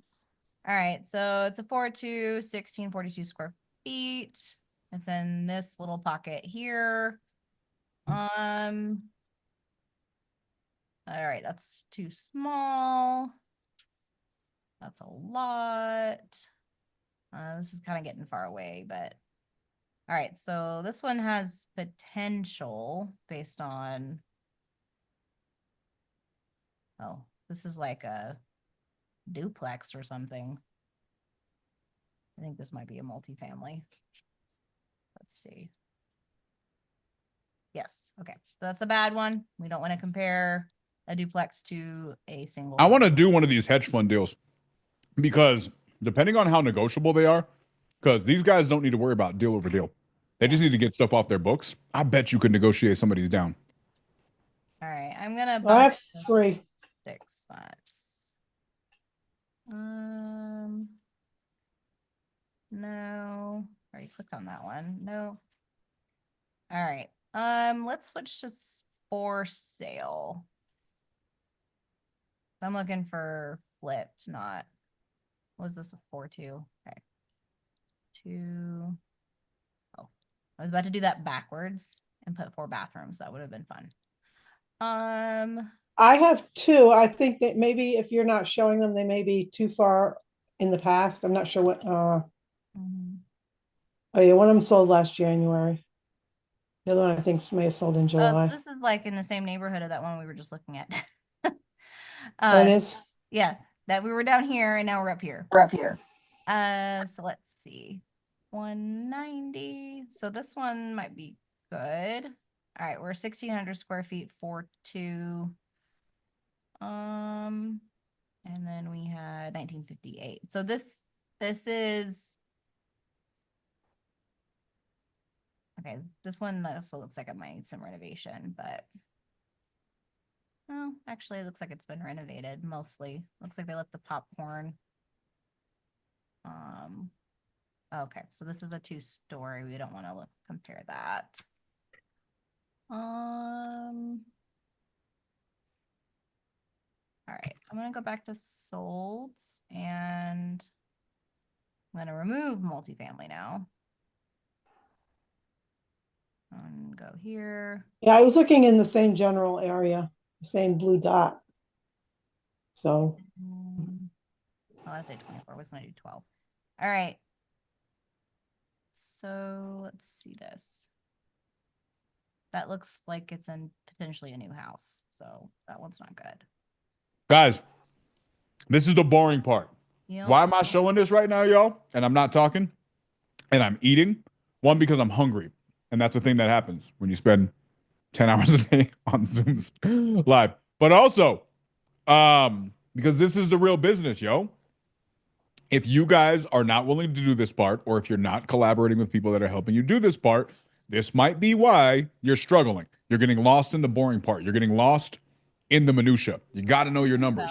So this is a part of why we're doing what we're doing, because you need to know how to do this. Now, to be clear, Virginia is not comping these first. Virginia's already reached out. She's had these conversations. She's talked to the agents. She's running her numbers to see where she needs to be so she can do a follow-up and make an offer, right? So as a case study, we're using some of Virginia's deals as an example, and then we're going to call back and we're going to see where we need to be with it. Can I give you Can I give you an address? Yeah, you can. I was expanding my search a little bit. Yeah, if you want to give me an Okay. address, go ahead. 1619 West 27th Street.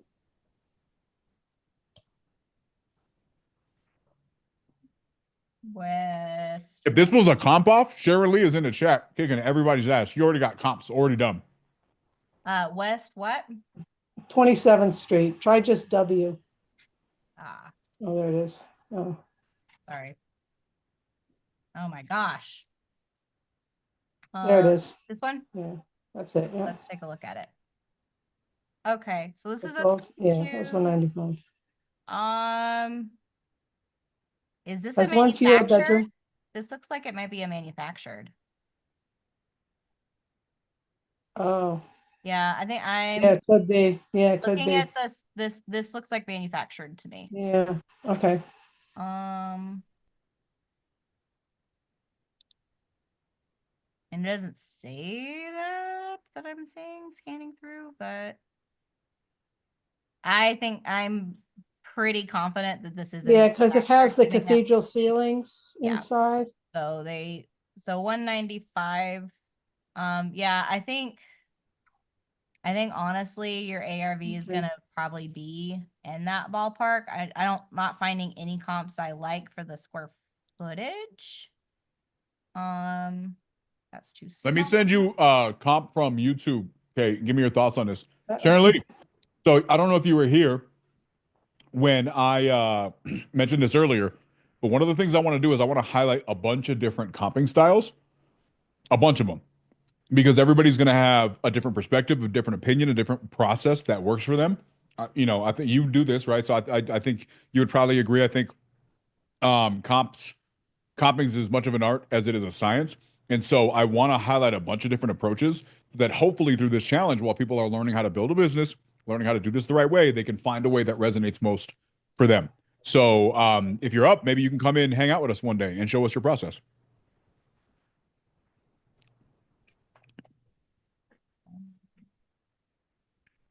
Okay, there is, check that office, 4115 Fairfax.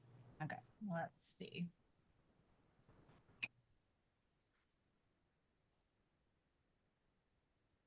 Oh, when it does that. All right, let's see. So that was the one I just clicked on. So let's see. It's a little bit small, but I mean, yeah, we're dealing with not finding what we want. So, It has one fewer bedroom too. I think the other one's 4-2. but this says 2024 Oh. built, so this is not a comparable. Yeah, there's a lot of new houses in amongst these houses, so Yeah. it's So you're definitely not going to be that high. no. So yeah, we can't use this as a comp for that. What's the build of the subject property? The year build for the subject property? 1950s. 1950s. Oh. Yeah. So it's entirely possible that this could have been like an old home that they got a new occupancy certificate because they did so much work, but I'm thinking it's just a brand new build though. All right. Yeah, I'm thinking. But see, guys, this is why being diligent in this really, really matters. Sharon Lee's an animal. She does this all the time. She missed the year build, right? This happens. Like we all gonna do this, but this is why you guys got to be thorough in how you build business. Same thing when you're having conversations. You're gonna miss stuff. So you got to make sure your ducks are in a row. Yeah. I'm clicking on these smaller ones. This one doesn't. I don't see a year built on this one, but it's looking newer to me. All right, let's see this one. Okay, this one has potential. Oliver, I think the dog is trapped in the pantry. Could you get him out of the pantry? He's not supposed to be in the pantry. So, okay, why is he scratching then? Can you figure that out, please? Okay, so this is actually okay-ish. It's 1,400 square feet, 1954, and we were looking at 58. So 16 is our subject property. This is 14. So this is within my parameters, and it's sold in July for 173.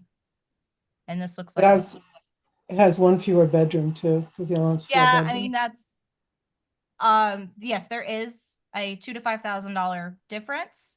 However, this comp sold in the summer, which is a better time to sell than December. Okay. So I'm not gonna really add value because we're in a different time of year. So I would say that the 28th Street is not worth more than this one. I would say probably like 170 is going to be your ARV after seeing this. I mean, this looks like it's pretty remodeled. It's also a block house, which the subject property was. So yeah, I think that's your comp right there. I'll send it to you in the chat, the address. Yeah, block as opposed to stick built is much better in Florida. So I think that's my winning comparable. Okay. Okay, what was the situation with this one? Virginia. Oh, sorry, hold on. Oh, this is the it's owned by a hedge fund. The agent has no idea of the condition. The city's told them they need to connect to the city sewer. Doesn't know how much that would cost. And he said, I asked if they are flexible on the price. He said, just make him an offer. Very, That's very all I have. interesting. Very, very interesting. That would be a one worth following up with, just to have the conversation and see what the agent says. Because I feel like I'd be interested in this conversation. Okay, is that the last one? Well, no, there's a couple more. Yeah, I'm pulling up the next one. I It's can also a always hedge fund, I think. Virginia, we can also connect off Okay. line. Yeah. I'm gonna put I don't know if you have my number, I'm gonna put it in the chat. I think the next one is a hedge fund too. I'm looking at Steel Street right now. Maybe not. Hold on.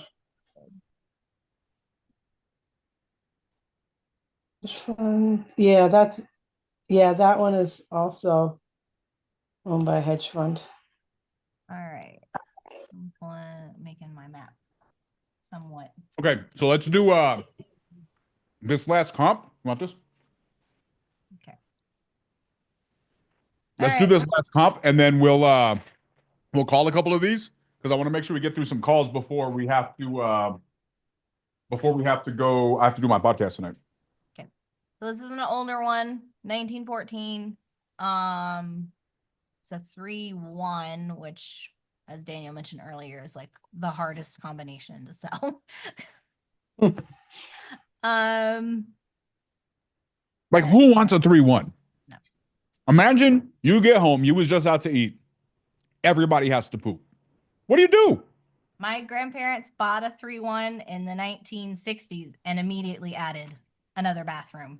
Yeah. Even in 1965, nobody wanted that. When you got to poop, you got to poop, right? Like, that's a sales factor for sure. I know. I have 7 people and 2 bathrooms, so we need more bathrooms.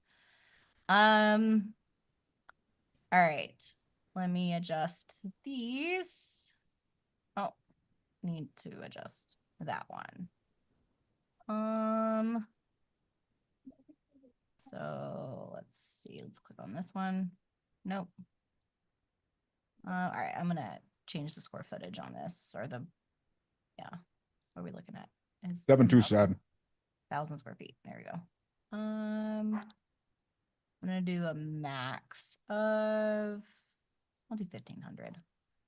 Wait. Older house. We have 2 people in the house. We got 3 bathrooms, right? That's a better ratio. That's a much better ratio now that I think about it. Always have an extra bathroom. An extra bathroom, yes. Just in case. I need 8 bathrooms. So I'm not gonna lie. When people talk about like they have a mansion with 17 bedrooms and 36 bathrooms, I actually like that. That for me is an ideal situation. I would love that. And then, of course, you would have to poop in every toilet so that you properly make sure it feels like your house. Peggy, you keep talking about cleaning. Ain't nobody worried about cleaning. Yvonne's worried about cleaning. If you have 9 But I bathrooms, hate cleaning bathrooms so much. If you have 9 bathrooms, you probably shouldn't be cleaning your own bathrooms. I've lost. I wouldn't be. property on this map. Bear with me. All right, 6th Street is kind of the cross. If we can get you guys to close a bunch of deals during this challenge, maybe you can have 9 bathrooms with someone There who we go. This is where I need to be. See, right here. This is why I hate comping on Zillow. Right here. Why did that take that long? Because Zillow's dumb. All right. So this one is a 3-2, but sold. Okay, so this looks fairly remodeled, actually.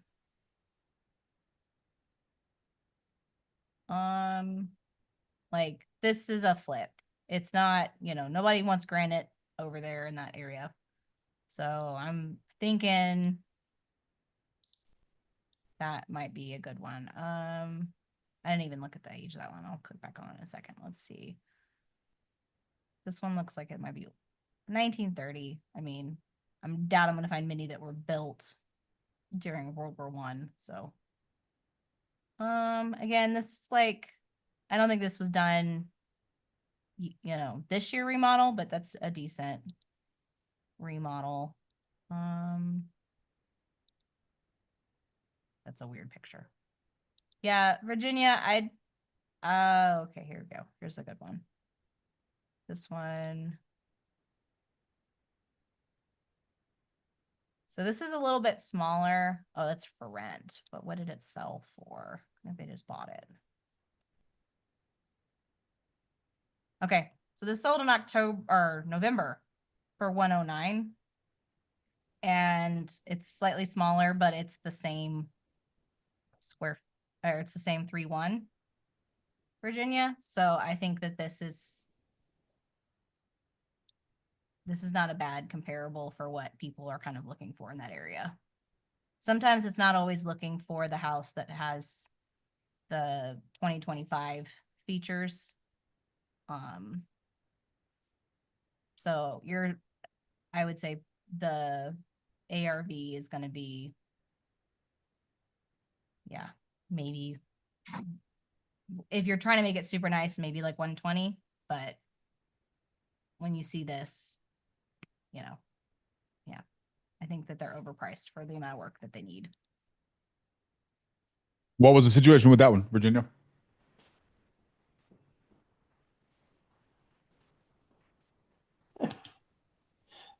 That was basically the same as the other one. They don't really know anything about the condition. They never lived there. So, they don't know how old the roof or anything is. And it's owned by the hedge fund, and make them an offer.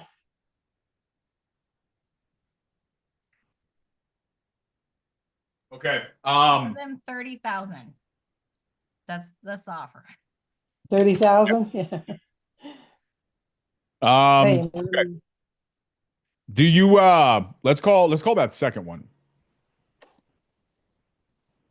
Let's call a couple of them real quickly.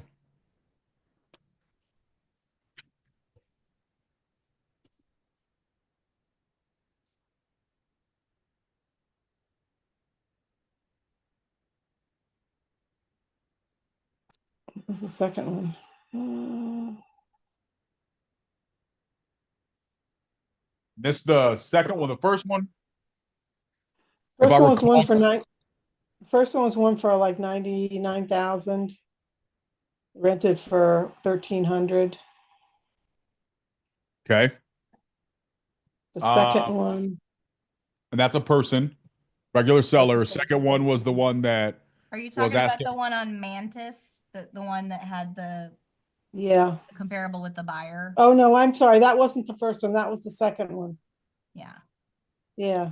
Okay. That was the second one. The one for 99,000 that rented for 1,300, and it's been on the market for a while, but they had the tenants in there that wouldn't allow them to show the house. They want 145? No, they want 99. 99?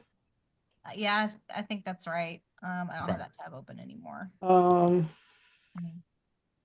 And this here is, oh, I'm sorry.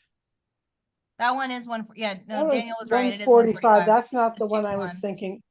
Yeah, that's not the one I was thinking about. It was Is this the one you're talking about, Daniel? West 25th I Street. don't remember the addresses. I just remember we had one that was 145 that we thought really needed to be around 100. We had Yeah. another one It's that is 99 that probably should be closer to 60.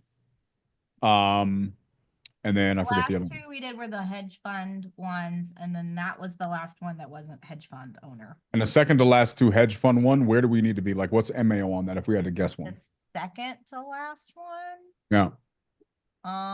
Because we finalize a comp? Are we at around 200? Or are we at? I know you had something like 189. The second to last one? Yes. Someone was. Normally I take notes as I comp. I did not do that right now. So let me. If I see it, I'll probably remember. Let me pull it up real quick. So One that's for 99. That's the 99,000. Yeah, I think that one we needed to be. Wait, they're asking for 99? No, that one's. Are we talking? We're talking about the one that's the hedge fund one. That's the 119 currently. Is that the one? The one I'm talking about is the first one. Okay. They're asking 99,000. They rented it for 1,300 a month. So out of the two hedge fund ones, I think that first one, the ARV is like 180-ish, I think is what I kind of settled on. That was the one. The older house was the one that was different. Let's call that second to last hedge fund one, Virginia, because I want to talk to them a little bit. The second to last hedge fund, that was the one on 28th Street, West 28th Street. Yes. Listing for 119 and the comps. Yeah, the comps were around 190. There was that one, that was the one that had, is it? I found that one really good block house. I should not have closed tabs as I was working. But we should really be around somewhere between 80 and 90 on that one. Right. Yeah, that one was That was the around, one that you said around 190. 1 second. I think that was the one I found the comparable that was one on 23rd Street that was 173. So I think this one is 170 is ARV. Oh, okay. Because that was the one that sold over the summer. When I sold it in the summer. Yeah, because it's the comparable is 1 bedroom less, but it sold in July. So.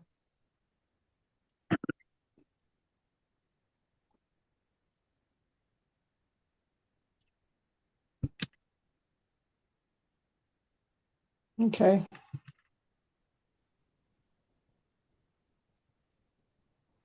Are you sending me the info, Virginia?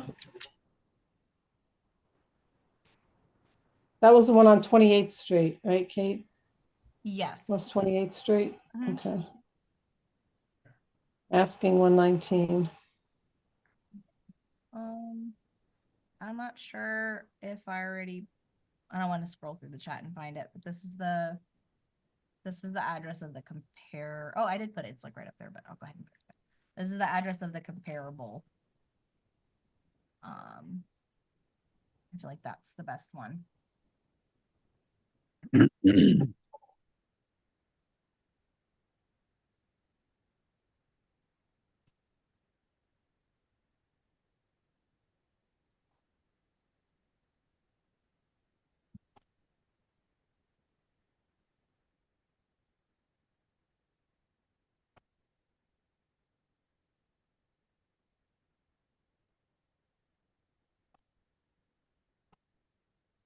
Did I send it? I must have sent it to you. I don't see it.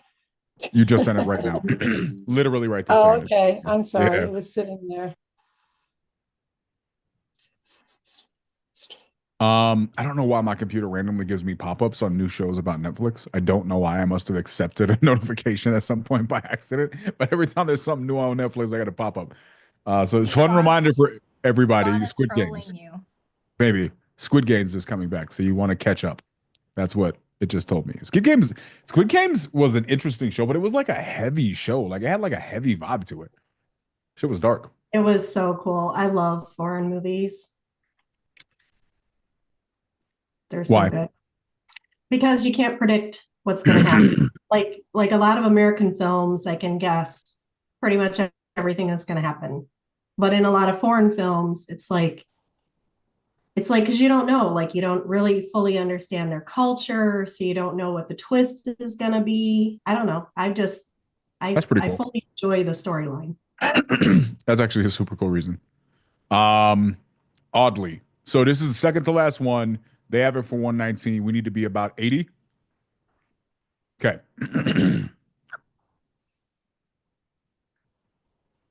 Let's see what happens. When I met you in the summer. Forwarded to voicemail. The person you're trying. Did it start ringing after the voicemail? It did. I would try it again. Some of them they picked up on the second ring. I don't know if that. I had no trouble getting him to answer the phone. Here we go. This might be normal.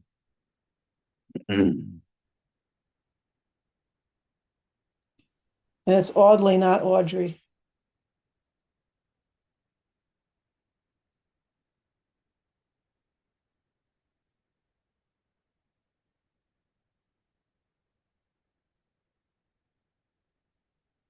Your call has been forwarded to voicemail. The person you're trying to reach is not available. At the tone, please record your message. When you have finished recording, you may hang up.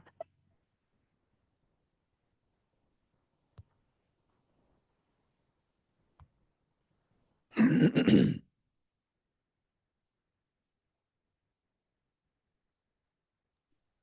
almost 6 o'clock, so it might be getting If you want to kind of queue late. up another one, Please leave your message. yeah, this guy's sending me a voicemail. I don't know what's happening. Virginia, you want to queue up another one? Okay. Do you want to do the one for 99,000? That was the first one we saw.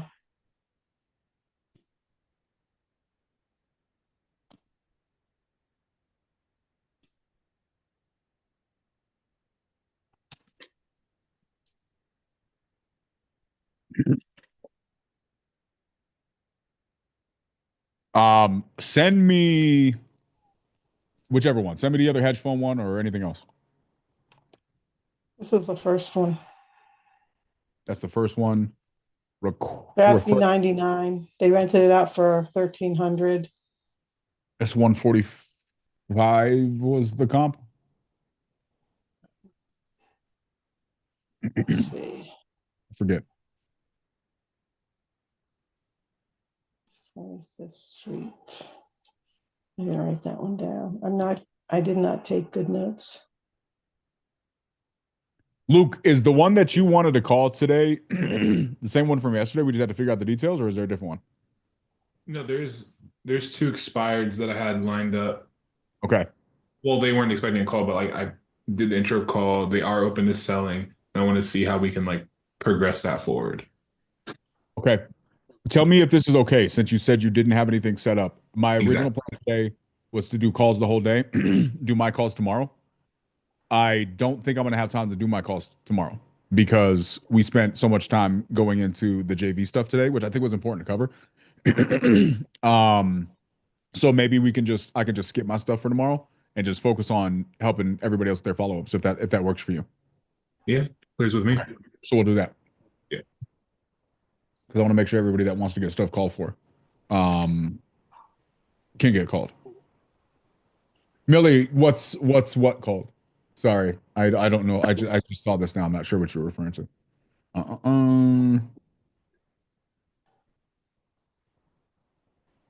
Okay, I just need to know, Kate, do you remember for the 25th Street where we needed to be? Was that the one that we needed to be at around 65? Yeah, I'm pretty sure that sounds right. Okay.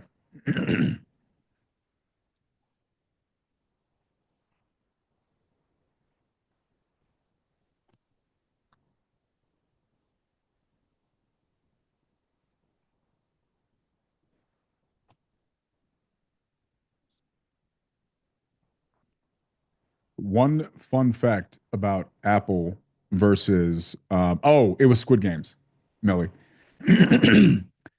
Yeah, one fun fact about Apple versus Android. If you mess up a number while you're typing in Android, you can go specifically to the number and then just erase the one that you messed up. With Apple, you got to retype the whole phone number. It's stupid. Step it up, Apple. Like $1 trillion company, you haven't figured this out yet. I let you talk me into buying an iPhone. Yeah. Well, it's better than not being able to voice text you. But now I can message you on WhatsApp like a proper adult.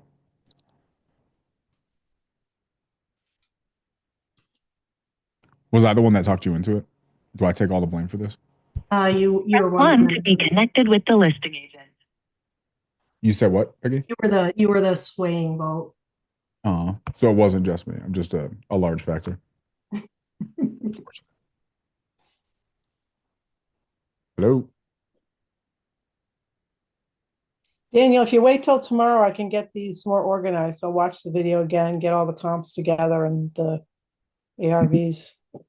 You said if we wait till tomorrow, what? I'll get more organized. I can, watch the video again, get all the comps together and, all the offer prices. Why wait? I think you should call realtors after they've had a glass of wine. And this would be a great time of the day to do that. That's when you'll get the good numbers. That's the numbers that you want right there. It's not the numbers they need, but it's the numbers that we want, and that's what matters. Yeah, but Sharon Lee, not beforehand. Like you couldn't beforehand. You couldn't voice text. You could voice clip us, but not the other way around or something like that. It was stupid. It's really Apple's fault, right? They made it complicated for no reason, but that is what won. That's why I ended up switching over. I have both, but Apple won the text department. I think with the new updates, it's fixed now for the most part, but it's still not perfect.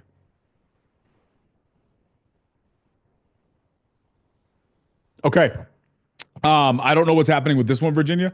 It's just sitting there and it says it's going to connect me and then it just sits there silent. It doesn't even ring. So, I've had that experience calling hedge funds before.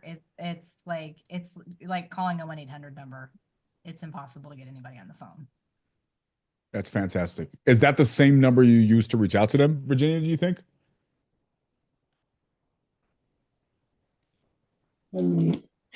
Yeah. And these ones, I really didn't have any trouble getting through to them. Okay. So we'll do this. So we got 3 or so more that we needed to call for you. We have 2 that we need to call for Luke.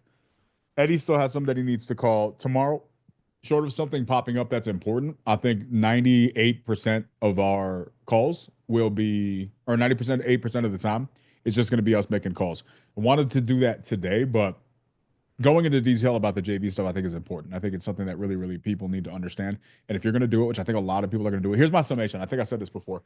I think that 70, 80% of the people that are here are going to do some version of JV. Maybe it's just 60%. I think the next biggest number is going to just be split between direct to agent. I feel like a lot more people are going to try direct to agent once they see it. And then you're going to have the people that are going direct to seller. I would say direct to seller is probably going to be the smallest number. That's my assumption. But we'll see. That being said, if the majority of the people are doing direct JV, it's important for you guys to understand these details, guys. Also, reach out to one another. Reach out to me if I can help, give you guys guidance on how to do that. Just from my experience, obviously, you got to make whatever choices you're going to make. I just want to make sure you guys are protected and doing the right thing. JV can be fantastic. But anything great can become bad if you do it wrong, right? Is the overall message there. So I'm excited.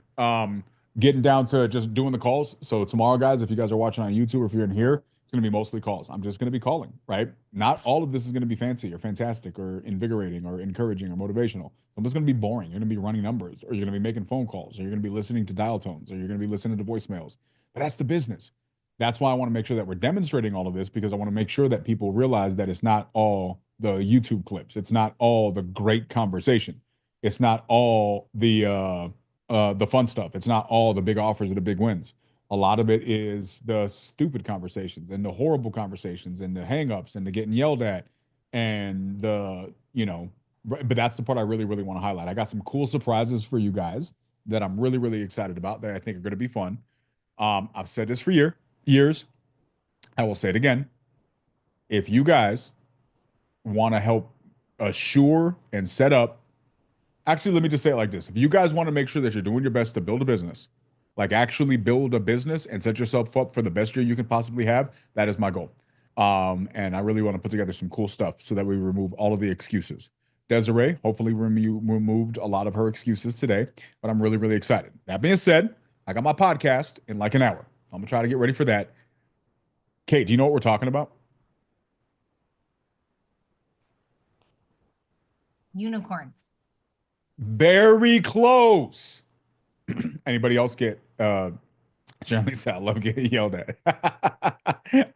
That's hilarious. That's actually probably true. Giants. We need to do a Giants one. That's actually a good idea, Giovanna. We need to do a Giants one. We're talking about aliens and the New Jersey drones. That's what we're talking about tonight. New Jersey drones. What's going on with the New Jersey drones? Are there aliens? All the things. Who believes in aliens? You guys think we got aliens or no? Aliens are stupid. Tell me. Let's get a quick vote. Who believes in aliens? 1 for yes, we definitely got aliens. 2, nah, fam, you're stupid. Aliens aren't real because the government told me so, and the government would never lie to me. 3 for I don't know. I've seen Independence Day like 4,000 times, so it's a documentary. Will Smith is real. Yes, and Jeff Goldblum. Jeff Goldblum. Jeff Goldblum's a G. Desiree went all the way in. Yeah, I mean, you Desiree, could go, don't talk about into like the y'all. Nephilim and the Giants, that route. Desiree touching on topics that I was talking to people about 15 years ago. Stop it, Desiree, before it was on YouTube. Fun fact, I used to have people telling me to put that stuff on YouTube in like 2009 when nobody was talking about it on YouTube. I'm like, why would anybody want to watch that? Little did I know. Missed opportunity. But the government will never lie, Sharon. Like they don't. They love us and they have our best interests at heart, and you can trust everything you see on TV and from your political leaders, guys. All of them tell you the truth at all times. This is a fact. Or not. I'm not sure. Anyways, that's what we talk about tonight. So if you guys want to get undo your brain from business for a minute and come hang out and talk about some weird stuff and have a good time, that's what we're doing at the podcast. If you don't, go close some deals. Tomorrow, we're going to be calling and talking to sellers. We're going to be calling and talking to agents. We're going to be doing the things. It's really, really excited. I'm looking forward to it. Anybody got any final thoughts or comments before we wrap up? No? Going once, going twice? You guys are beautiful. I love y'all. Appreciate y'all. Have a good one. Peace.